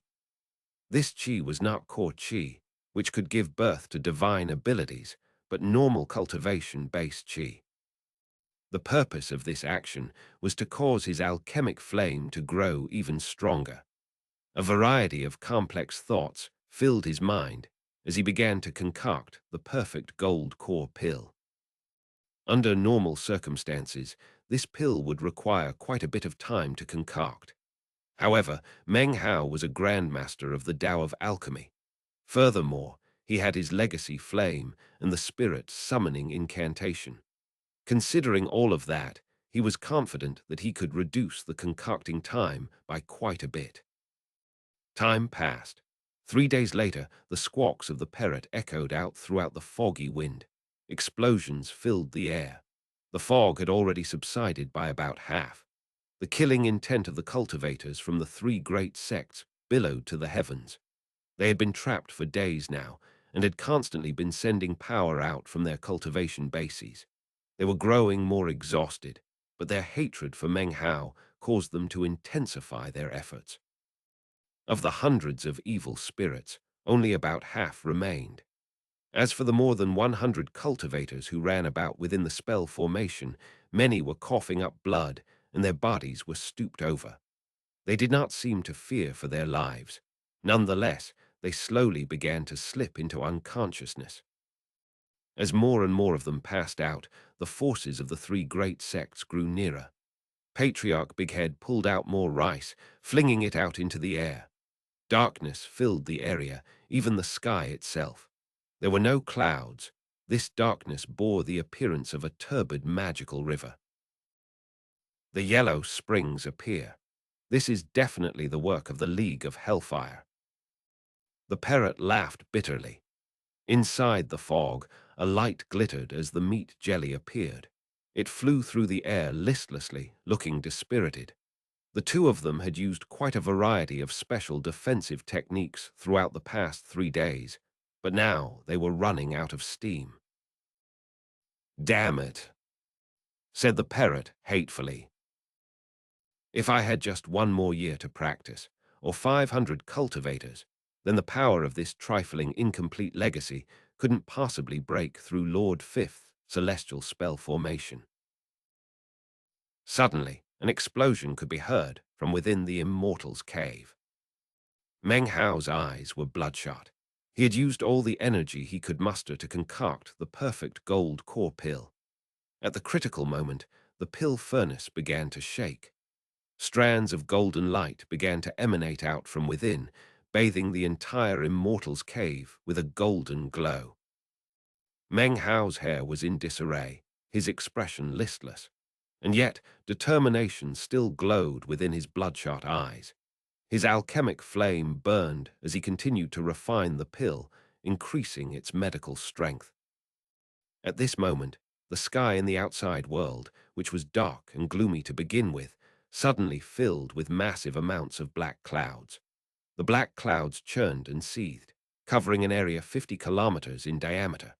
The illusory visage of the yellow springs was concealed, and the gruesome darkness banished. However, the earth below only grew darker. Booming sounds filled the air as countless bolts of lightning writhed up above like silver snakes. This was not the heavenly tribulation of perfection. This was pill tribulation caused by a medicinal pill.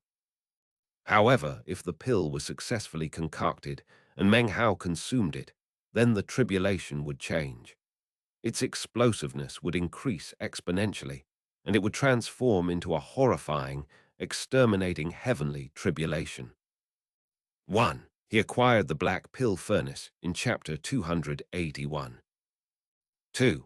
The Spirit Summoning Incantation was one of the 3 gifts given to him by Grandmaster Pill Demon in Chapter 294. Chapter 337. Perfect Gold Core Pill. When the pill tribulation appeared, Meng Hao sat in the immortal's cave, his eyes shining brightly as he stared at the pill furnace in front of him. The pill furnace was thoroughly inundated with golden light, illuminating the entire immortal's cave with the color of gold. As the gold light spilled out, Meng Hao could sense cracking sounds. The sounds came from within the pill furnace. Meng Hao sensed something like a liquid gold within the pill furnace, rapidly congealing, shrinking. Each time it shrank, a cracking sound could be heard, as if the liquid was being compressed. It was at this time that the pill tribulation appeared in the sky overhead. Such tribulation was unavoidable. Meng Hao took a deep breath and concentrated on the pill furnace. In the outside world, the tribulation clouds spread out in all directions. Lightning crackled and thunder boomed up to the heavens. Outside of Meng Hao's immortal's cave, wisps of white qi were rising up from the short mountain. They circulated together to form into the shape of a pill furnace that seemed to wish to fly up into the sky. The sight of it caused the late core formation patriarchs of the 3 great sects to stare mutely. However, it didn't take long for their expressions to fill with disbelief. That's pill tribulation.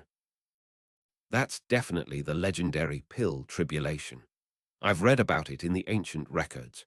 They say that when certain medicinal pills appear, or sometimes other heavenly materials or earthly treasures, the heavens become angry and wish to exterminate the object. That damned cultivator is concocting pills. Who knew he could do that? And who would have imagined he could concoct a pill that would provoke pill tribulation?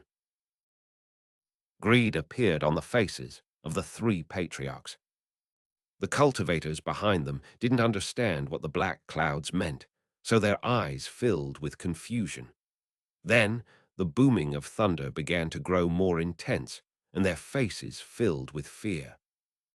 It was at this moment that a huge tremor ran through the earth, as what remained of the more than 100 cultivators powering the spell formation all coughed up blood and then passed out. As they fell, the fog dissipated. The short mountain was now visible, as were the parrot and the meat jelly floating in midair. They were currently looking up into the sky, odd expressions on their faces. When the fog fell, the remaining evil spirits began to scream, as if the lightning and thunder in the sky filled them with terror. Suddenly, a massive, thick lightning bolt began to descend down toward the earth. As it shot down, over 1,000 smaller lightning bolts merged together with it until it was nearly 1.5 meters wide. It shot directly toward the short mountain. The sight of it caused the patriarchs of the three great sects, along with the cultivators who surrounded them, to stare open-mouthed.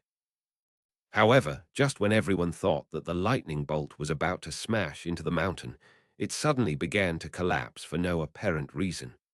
As it did, it split into hundreds of smaller lightning bolts, which then screamed toward the trembling evil spirits. It seemed these evil spirits were also something that attracted the attention of the heavenly tribulation, causing it to split apart and seek to destroy them. That was the reason for the strange looks on the faces of the parrot and meat jelly. Actually, it was a lucky break that the pill tribulation appeared at the exact same moment that the spell formation fell apart. Explosions filled the air and the ground quaked. The hundreds of evil spirits screamed miserably as over half were instantly smashed into nothing. The other half began to slowly dissipate, intent on leaving.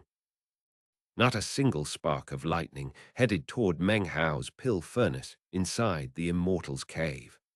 The golden glow shone up from the pill furnace, spreading out in all directions, piercing out through the Immortal's cave, penetrating up through the mountain and the soil. Suddenly, a blinding golden light appeared outside of the short mountain. In addition, bands of golden light seeped up from within the earth. The evil spirits who had escaped the tribulation lightning and were dissipating saw the golden light and then began to scream and disappear with even greater haste. A fathomless golden light. It shot out from the center of the mountain, as if a sun were buried deep within. It seemed as if this sun wished to rise up out of hell and charge into battle with the heavens. The meat jelly and the parrot had long since flown off. However, the parrot felt bad for the cultivators who had formed the spell formation, so before leaving, it and the meat jelly carried them off to hide some distance away. Within the blink of an eye, the mountain was no longer visible. The only thing one could see was the boundless glowing light. The light pierced up into the clouds above, causing them to churn violently. The lightning danced back and forth, and a second bolt began to form. It shot down toward the center of the golden light, the short mountain which was the nexus of it all.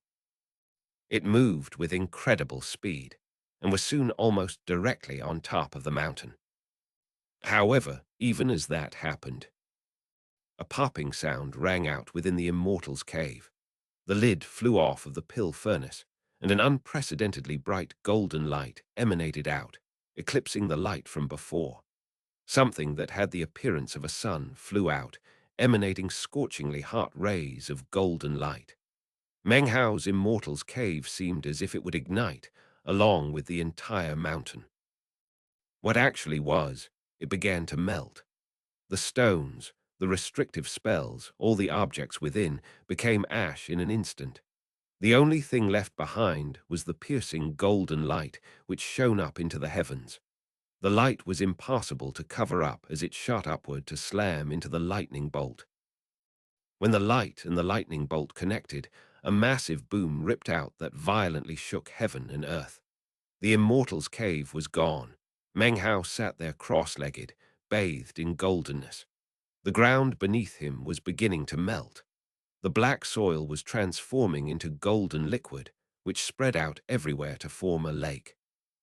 A golden lake. At the very center of the lake was Meng Hao, his hair flying about, his violet core spinning inside of him, the strange mark on his forehead glittering. His clothes rippled wildly, and his eyes shone with stubbornness. There in his right hand was a golden medicinal pill. It might be more correct to say that what he held was not a medicinal pill, but a blazing golden sun. This golden pill was the perfect gold core pill. The patriarchs from the three great sects, along with the hundreds of other cultivators, stood there with hearts pounding. The instant they saw the medicinal pill, the Tao pillars of the Foundation establishment cultivators began to tremble, as if they were aware that the results of consuming this pill would be different from that of any other. As for the core formation cultivators, especially the three patriarchs, their bodies trembled violently. They could sense intense hope emanating out from the cores within their bodies. It seemed as if their cores wanted to merge with this golden medicinal pill. It only took a moment for the three cultivators to suddenly understand. Were they able to consume this pill, then they would be able to tread an unprecedented path of cultivation. Only the three patriarchs could control themselves. The remaining hundreds of cultivators instantly went crazy and shot directly toward Meng Hao, intent on stealing the perfect gold core pill. However, even as they approached, the sound of thunder filled the air as three lightning bolts congealed. Meng Hao's hair whipped in the air as he used all the power he possessed to place the pill in his mouth and consume it. Here begins the great Tao of the gold core.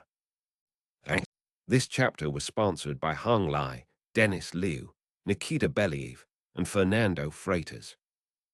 Chapter 338, Perfect Immortal Body. No. The sight of Meng Hao consuming the pill sent all of the cultivators, even the patriarchs of the three great sects, into a frenzy. Their minds spun, and they couldn't control themselves. They rushed madly toward Meng Hao. Meng Hao was calm as he placed the medicinal pill into his mouth. However, his eyes shone with an extraordinary light. His hair whipped in the air as the heavenly tribulation roiled above him. He sat straight and tall in the middle of the golden lake, filled with a sort of divine grace. The pill did not dissolve, but instead instantly slid down into his abdomen. When that happened, the descending lightning bolt suddenly stopped in midair and exploded. Countless sparks of electricity showered out, forming into something that looked like a face. The face's eyes were closed, but it still seemed as if it could see everything in the world, and it appeared to be concentrating on Meng Hao. The face faded away, and the tribulation clouds in the sky seethed with unprecedented intensity. The clouds had been 50 kilometers in diameter, but now they grew with explosive speed. 250 kilometers, 500 kilometers, 1,500 kilometers.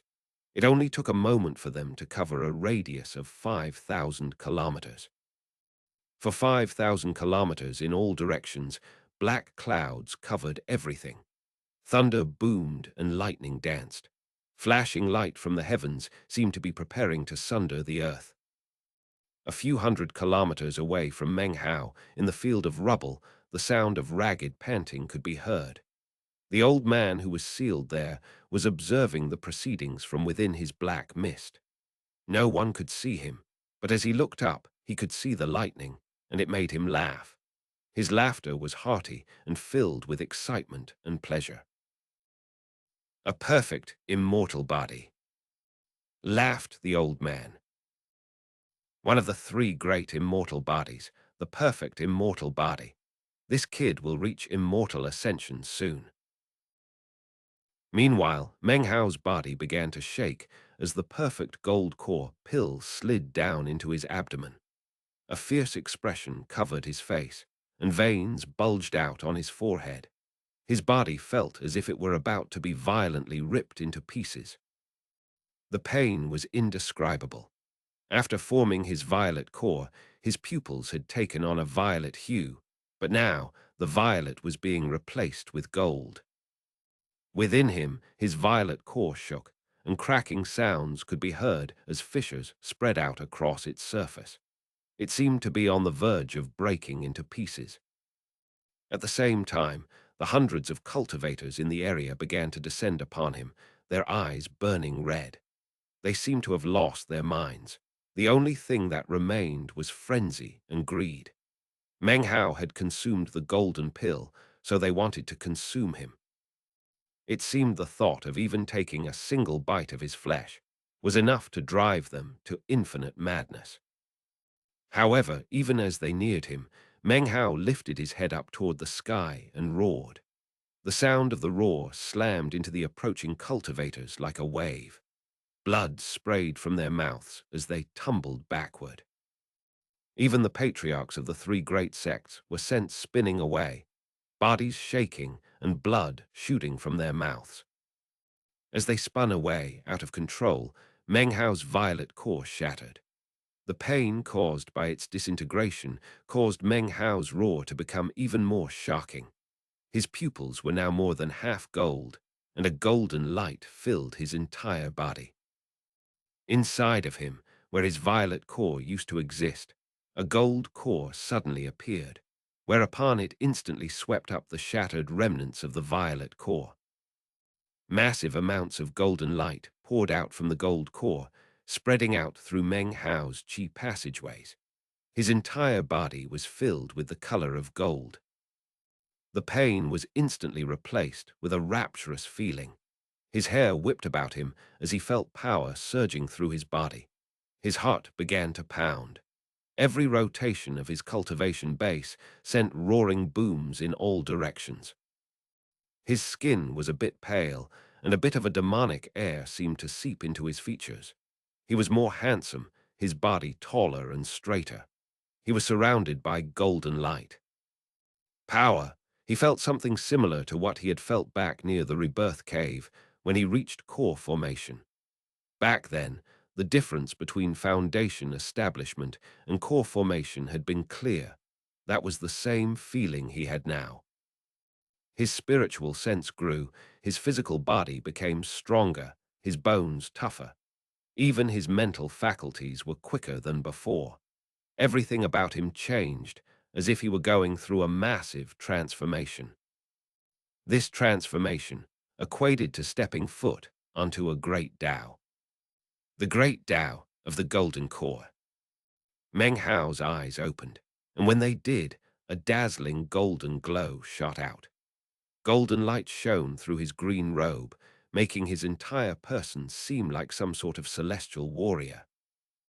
Off in the distance, the parrot and the meat jelly were cautiously observing. The parrot's eyes were wide and filled shock.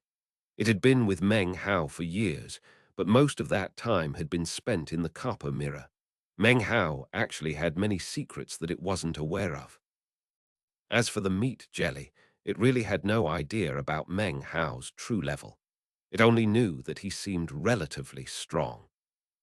Now, both of them watched as he underwent his transformation. "How bizarre," muttered the meat jelly. "It's a perfect immortal body. I never noticed it before." "Inhuman," said the parrot, sounding hurt. What incredible good fortune. What amazing destiny. Only a sublime spirit ģÄ can have a perfect immortal body, and yet he actually does. Only big shots like Lord Fifth should have a perfect immortal body. 3 heavenly scriptures, sublime spirit, Tao divinity, heaven severing. Each scripture contains secrets of the heavenly mountains and seas. Using them, the 3 great immortal bodies can be cultivated. From ancient times until now, only a sublime spirit ģÄ and a Tao divinity ģÄ have appeared. A heaven-severing ģÄ has never been seen. This kid really has heaven-defying good fortune. A perfect immortal body. With a body like that, if he reaches immortal ascension, he could become a legacy apprentice of the sublime spirit ģÄ. ģÄs, truly powerful experts within the 9 mountains and seas, cultivators who can oppose the lords of the 9 mountains and seas. Sure, Lord Fifth doesn't care too much about them, but Lord Fifth is in a weak position now, damn it, so he has to rely on their help. The parrot was getting more and more animated.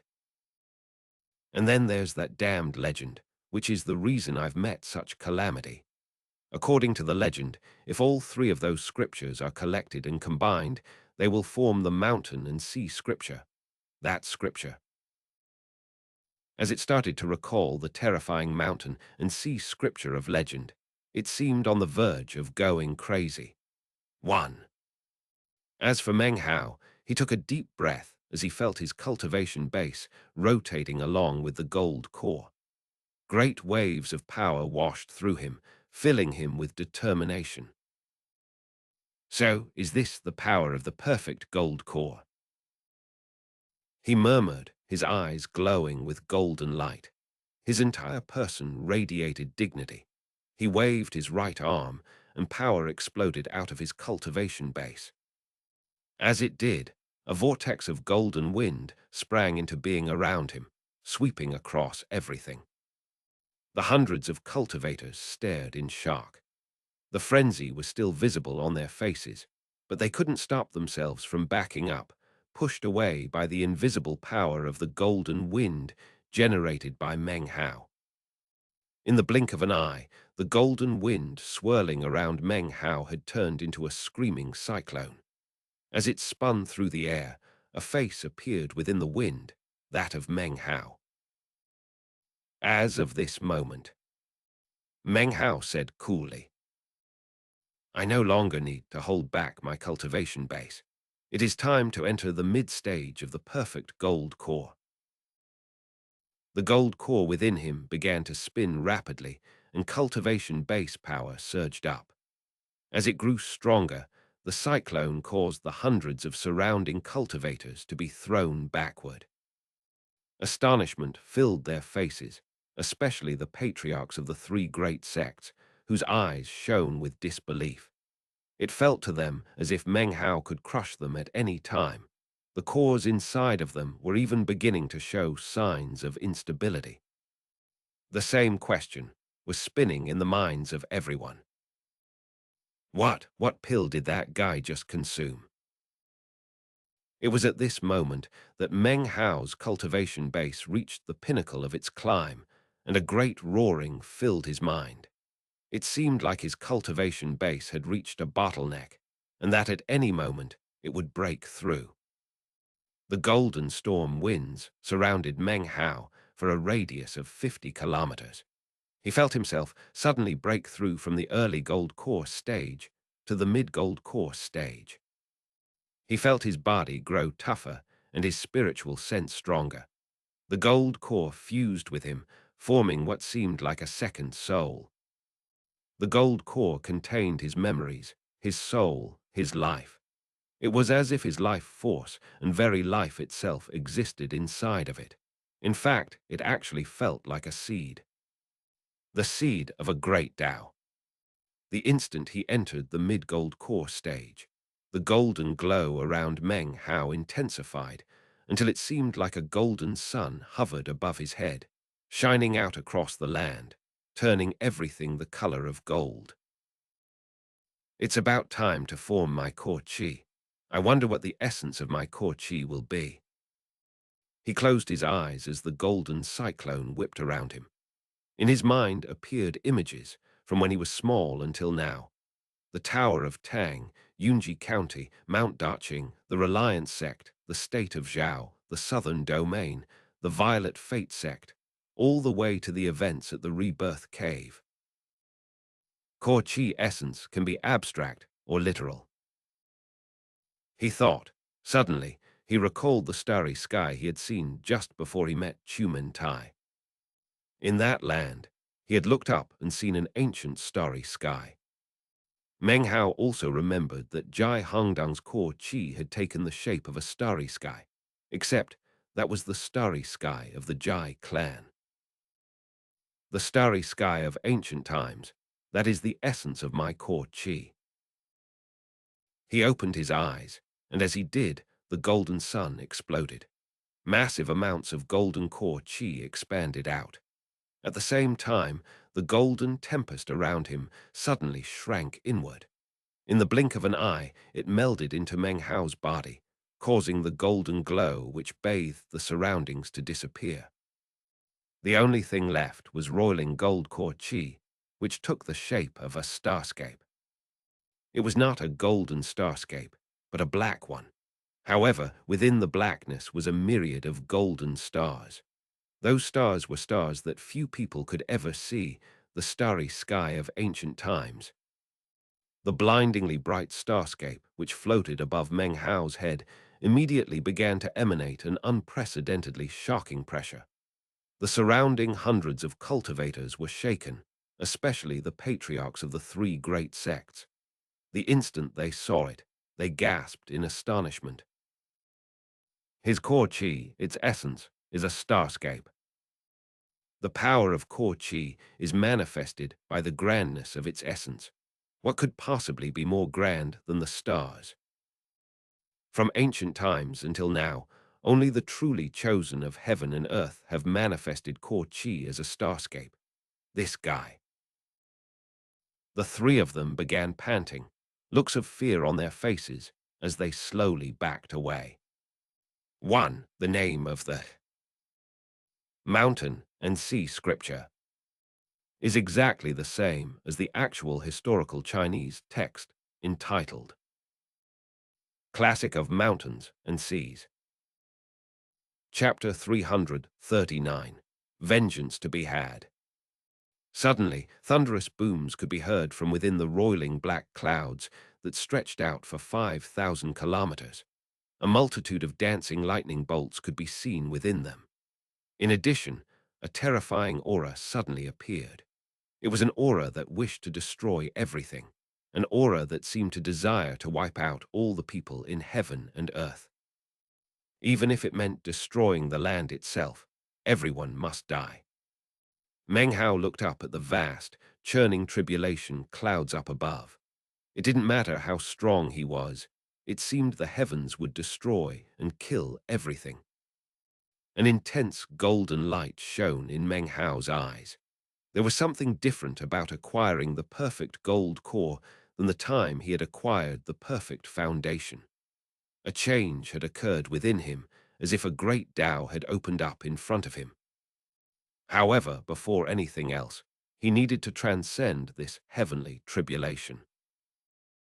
Damn it, Lord Fifth is gonna have to risk it all, cried the parrot. This master is different from the others, and I can't pull the wool over his eyes. His luck and fortune can't possibly measure up to mine, but after all these years I haven't seen anyone better. He's the one. You're the one, kid.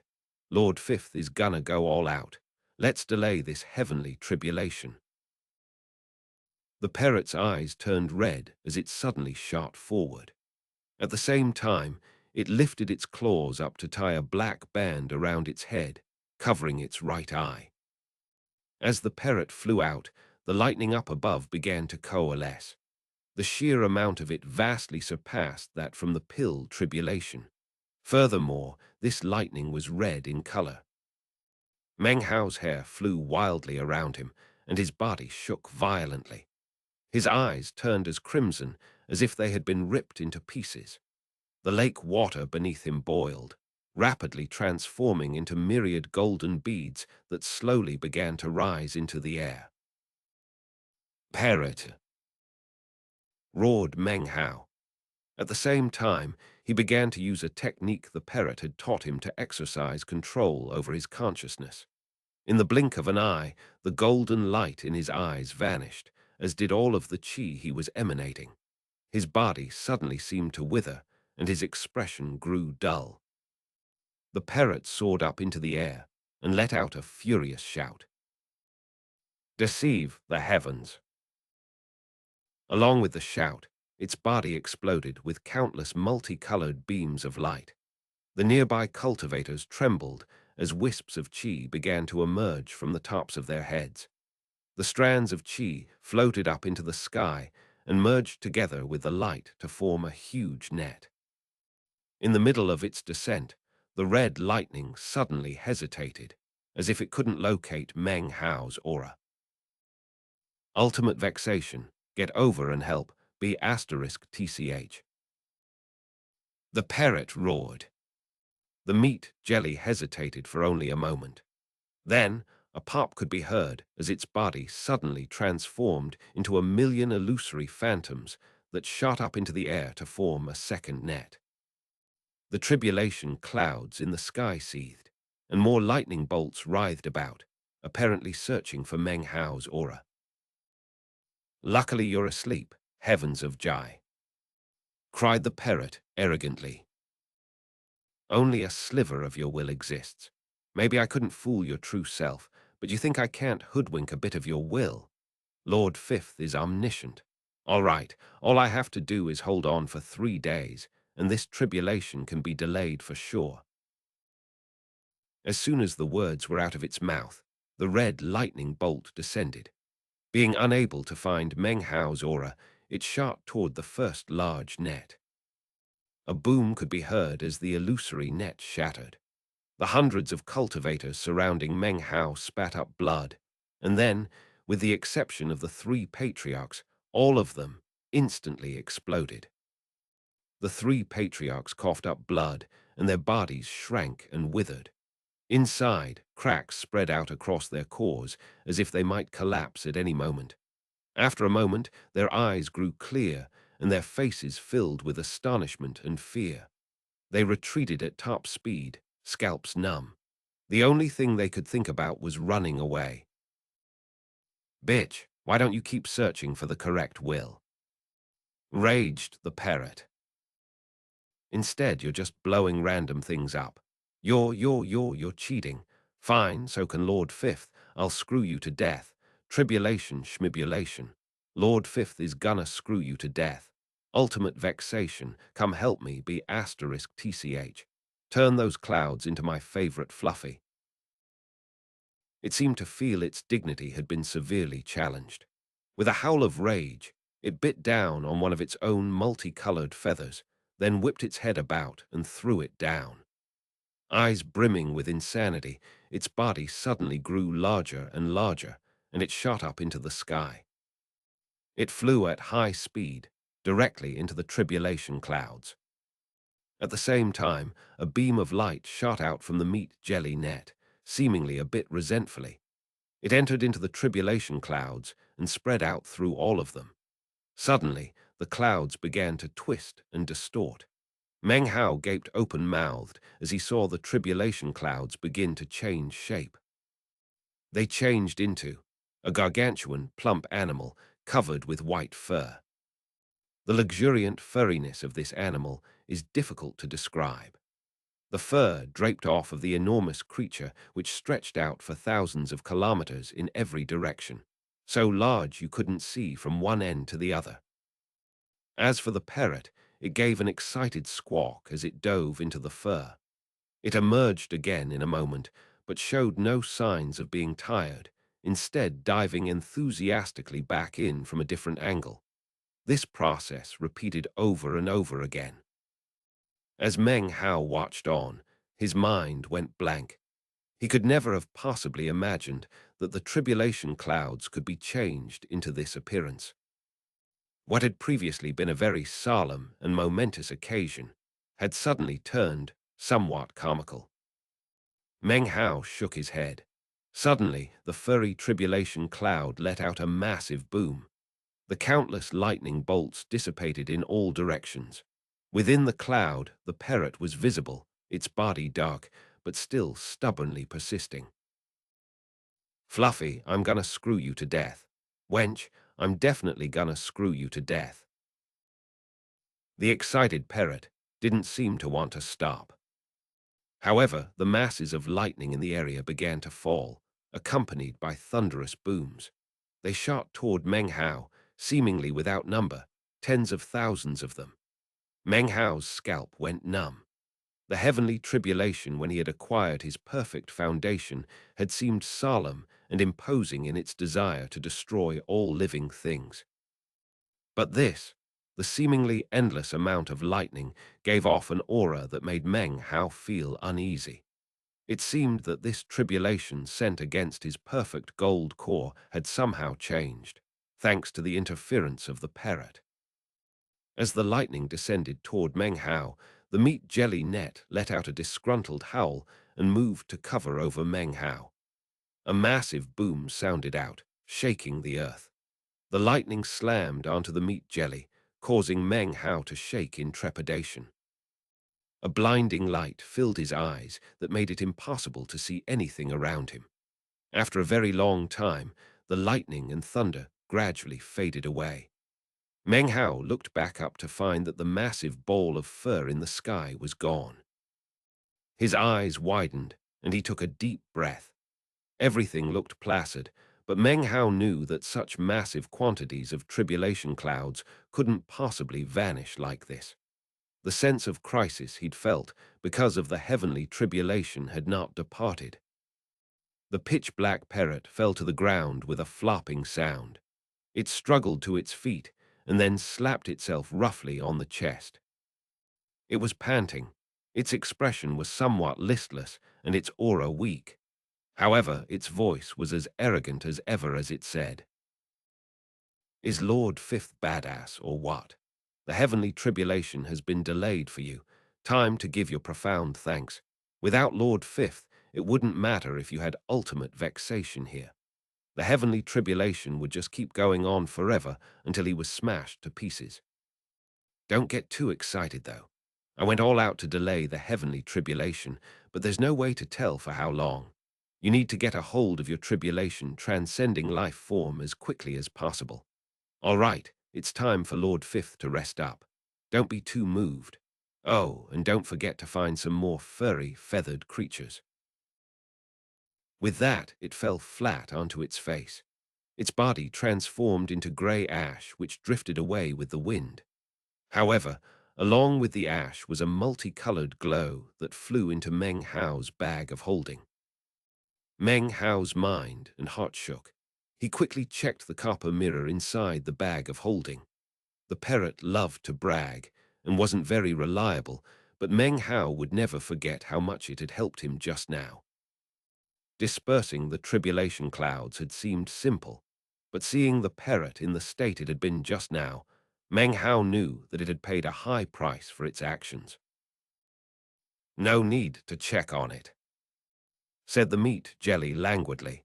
Its body was tattered and listless. "It's not going to die. After it rests for a few days, it'll be fine. Poor me, always struck by lightning. I like eating it, but sometimes I just get so full." It transformed into a hat, which settled onto Meng Hao's head. "You need to be careful," it continued, its voice growing weaker. "That wicked parrot, and I once helped a young girl delay heavenly tribulation. Later she got pissed off and tried to kill us. She chased us for years and years, repaid kindness with enmity. I really hate people like that." Eventually it trailed off into a muffled murmur, and then stopped talking. Meng Hao sat there thinking for a long moment. He looked around and then waved his hand, causing more than 100 medicinal pills to fly out. They crumbled in midair as they shot toward the unconscious cultivators that the parrot and the meat jelly had been protecting. After the medicine entered their bodies, the cultivators trembled and then slowly began to open their eyes. After coming to their senses, they appeared somewhat confused. It didn't take long for them to compose themselves and begin to look around. The mountain and everything around it was gone. The medicinal cistern was gone, and the buildings they had constructed were now nothing but crumbled ruins. The lake that had formed was also gone. Left behind was only a large crater. They looked at it all silently, bitterness filling their hearts. They had gone to a lot of trouble to seek safety in this place, to find somewhere to practice cultivation in a convenient fashion. But now everything was gone. "The Immortal's Cave is gone," said Meng Hao.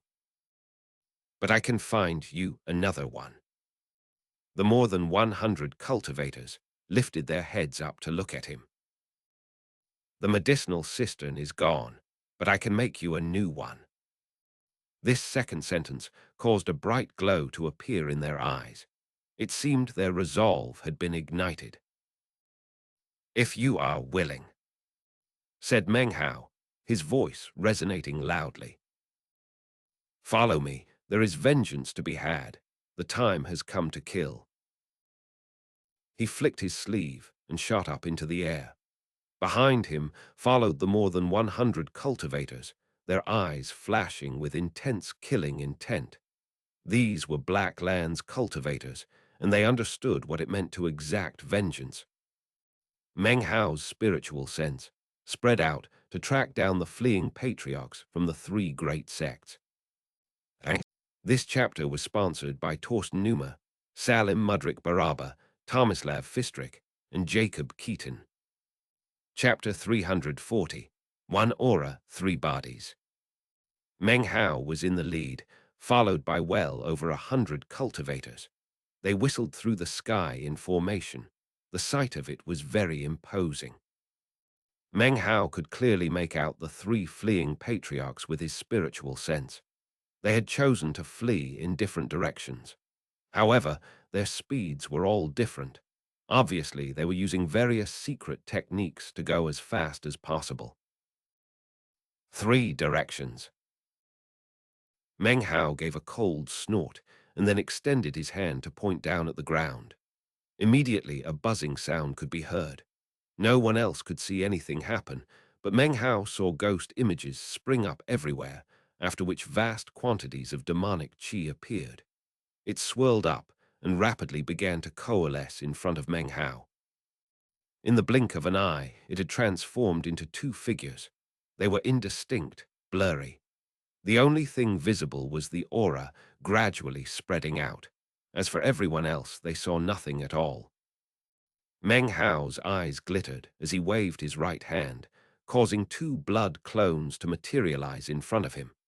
They moved forward to merge with the demonic qi, which was a shocking sight. This was a technique Meng Hao had come up with earlier. By merging a blood clone with demonic qi, it would make it both easier to control his etheric incarnation as well as simpler to recall it if necessary. The two blood clones' battle prowess was not equal to that of his true self, but the blood clone demonic qi combination could explode with incredible power. If the patriarchs of the three great sects were at the peak of their power, they could easily defeat these blood clones. However, Meng Hao could see that, with the exception of Patriarch Big Head, they had all sustained internal injuries as well as cultivation base reduction. Even more importantly, their minds had been shaken. Combine this with their lowered cultivation base, and they couldn't be in a weaker position. Meng Hao was confident that his incarnations could definitely exterminate them. Considering the level of his spiritual sense, he could definitely control both of these incarnations. If anything unexpected happened, there were other options he could employ to handle the situation. He sent his will into the two blood clone demonic qi incarnations and then sent them shooting off in two different directions. He also split the more than 100 cultivators into three groups, two of whom he sent to follow the blood clones off into the distance. Then he raised his head and locked his spiritual sense onto the only of the three great sect patriarchs who had a bag of holding, Patriarch Big Head. Followed by around 50 cultivators, he headed directly in the man's direction. You followed me for days with murderous intent. You destroyed the spell formation of my immortal's cave. Do you really think I would let you get away with that? Meng Hao's eyes flashed with killing intent. These people had been courting death, and Meng Hao wouldn't be soft-hearted with them. Most importantly, they had seen something they shouldn't have. The consequences for them would be death. Filled with killing intent, Meng Hao shot along at top speed. Meanwhile, in another location, Patriarch Rubicund was zooming along, his face pale. Currently, he was only able to wield about 40 to 50% of the power of his cultivation base. Furthermore, his bag of holding was empty. He had no medicinal pills, no magical items, nothing which he could use to recover. A feeling of desolation rose up in his heart, which then transformed into intense regret. And yet, how could he ever have imagined that the situation would have turned out so opposite to expectations? I have to get out of here. I need to go into secluded meditation and cultivate. After my cultivation base is recovered, I'll recruit some more fellow Taoists to go kill that guy. His eyes radiated vicious hatred. All he had to do was spread the word about a man who could concoct golden medicinal pills, and there would be plenty of Black Lands cultivators willing to go after him. In fact, there may even be some nascent soul eccentrics. If that were the case, it wouldn't matter what superhuman powers the guy had, he would be dead without a doubt. Suddenly, the reflection of a bloody glow could be seen in the old man's eyes. His heart lurched, and an intense sensation of imminent crisis filled his mind and heart. He veered off to the side without hesitation. The instant he shifted his momentum, a bloody beam of light whistled past him at high speed. Ripples emanated out through the air as it passed, causing Patriarch Rubicon's face to flicker. His heart pounded. He knew that if he hadn't evaded at the right time just now, his head would have exploded.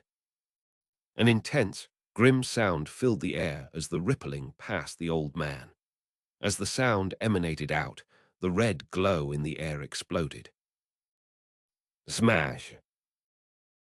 The ripples transformed into an intense attack. Booms filled the air as the old man, even in the middle of dodging and retreating, coughed up a mouthful of blood. His face pale, he turned around.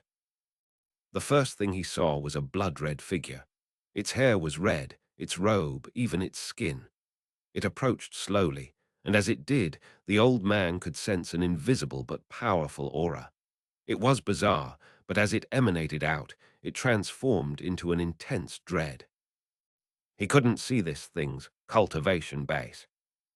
The bloody phantom's eyes seemed to be completely blank, and even more strange, the closer the old man looked, the more he realized it was impossible to tell whether it had cultivated some heretical technique or was a puppet.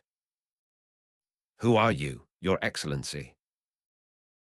said the old man, sounding frustrated. Were his cultivation base at the peak of its power, he wouldn't care, but at the moment he was seriously injured, with an empty bag of holding. The circumstances couldn't be more inauspicious. The blood clone's eyes suddenly flickered and seemed to come to life. The look in its eyes suddenly resembled that of Meng Hao's. "Did you really forget me so quickly?" it said. "Didn't you say you would chase me to the ends of the earth to kill me?" Great waves of emotion suddenly flickered across Patriarch Rubicon's face. Without thinking about it, he backed up, his heart racing. "It's him, but how could he be using a puppet like this? Is it a puppet, or could it be an etheric incarnation?" When his thoughts reached this point, his mind began to spin, and the blood completely drained from his face. The technique to form etheric incarnations was not something core formation cultivators could master. It was a divine ability that only nascent soul cultivators could employ.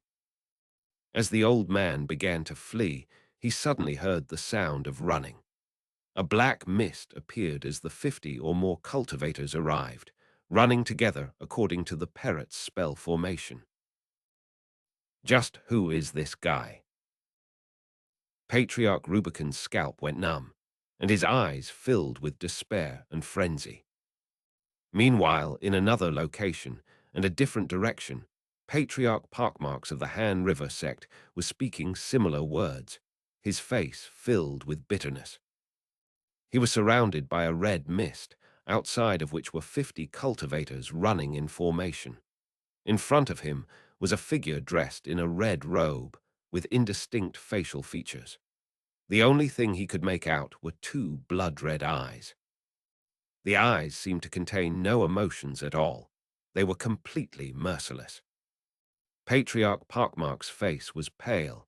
His cultivation base was actually the weakest of the three. He was of the late core formation stage, but his injuries were severe. Cracks covered his core, and he could only wield roughly 30% of his power. He hesitated for a moment, then said, "Look, all of this is just a misunderstanding, sir." Suddenly, a boom filled the air, and the entire area was covered in mist.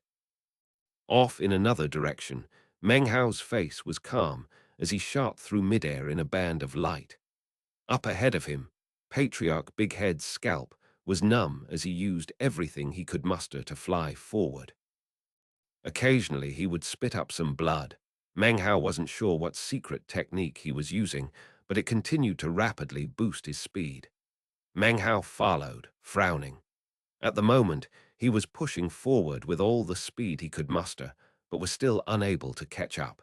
He could only maintain the current distance. Just what technique is he using to achieve such speed? Thought Meng Hao, his eyes flashing. He suddenly waved his right hand out and pointed with his index finger. Demon Sealing, 8th Hex. His finger descended, and ghost images sprang up everywhere as a bizarre power shot toward Patriarch Big Head. As it descended, the man's expression changed dramatically. However, just a moment later, to Meng Hao's shock, he spit up a mouthful of blood and used some method to seemingly unfetter his body and shoot forward in a flash. Meng Hao was visibly shocked. Patriarch Big Head's heart trembled. Damn it, this guy just recently broke into mid-core formation. He just cultivated core chi. How could he be so inhuman? And what technique was it that he just used? It forced me to use a forbidden legacy technique to get away. His escape had seemed nonchalant to Meng Hao, but in truth, the forbidden legacy technique was self-destructive. His injuries were now even worse. I can't keep doing this, he thought. At this rate, he won't even have to make a move. I'll eventually just die from my injuries. Grinding his teeth, he suddenly stopped in midair and slapped his bag of holding to produce a grain of pure white rice.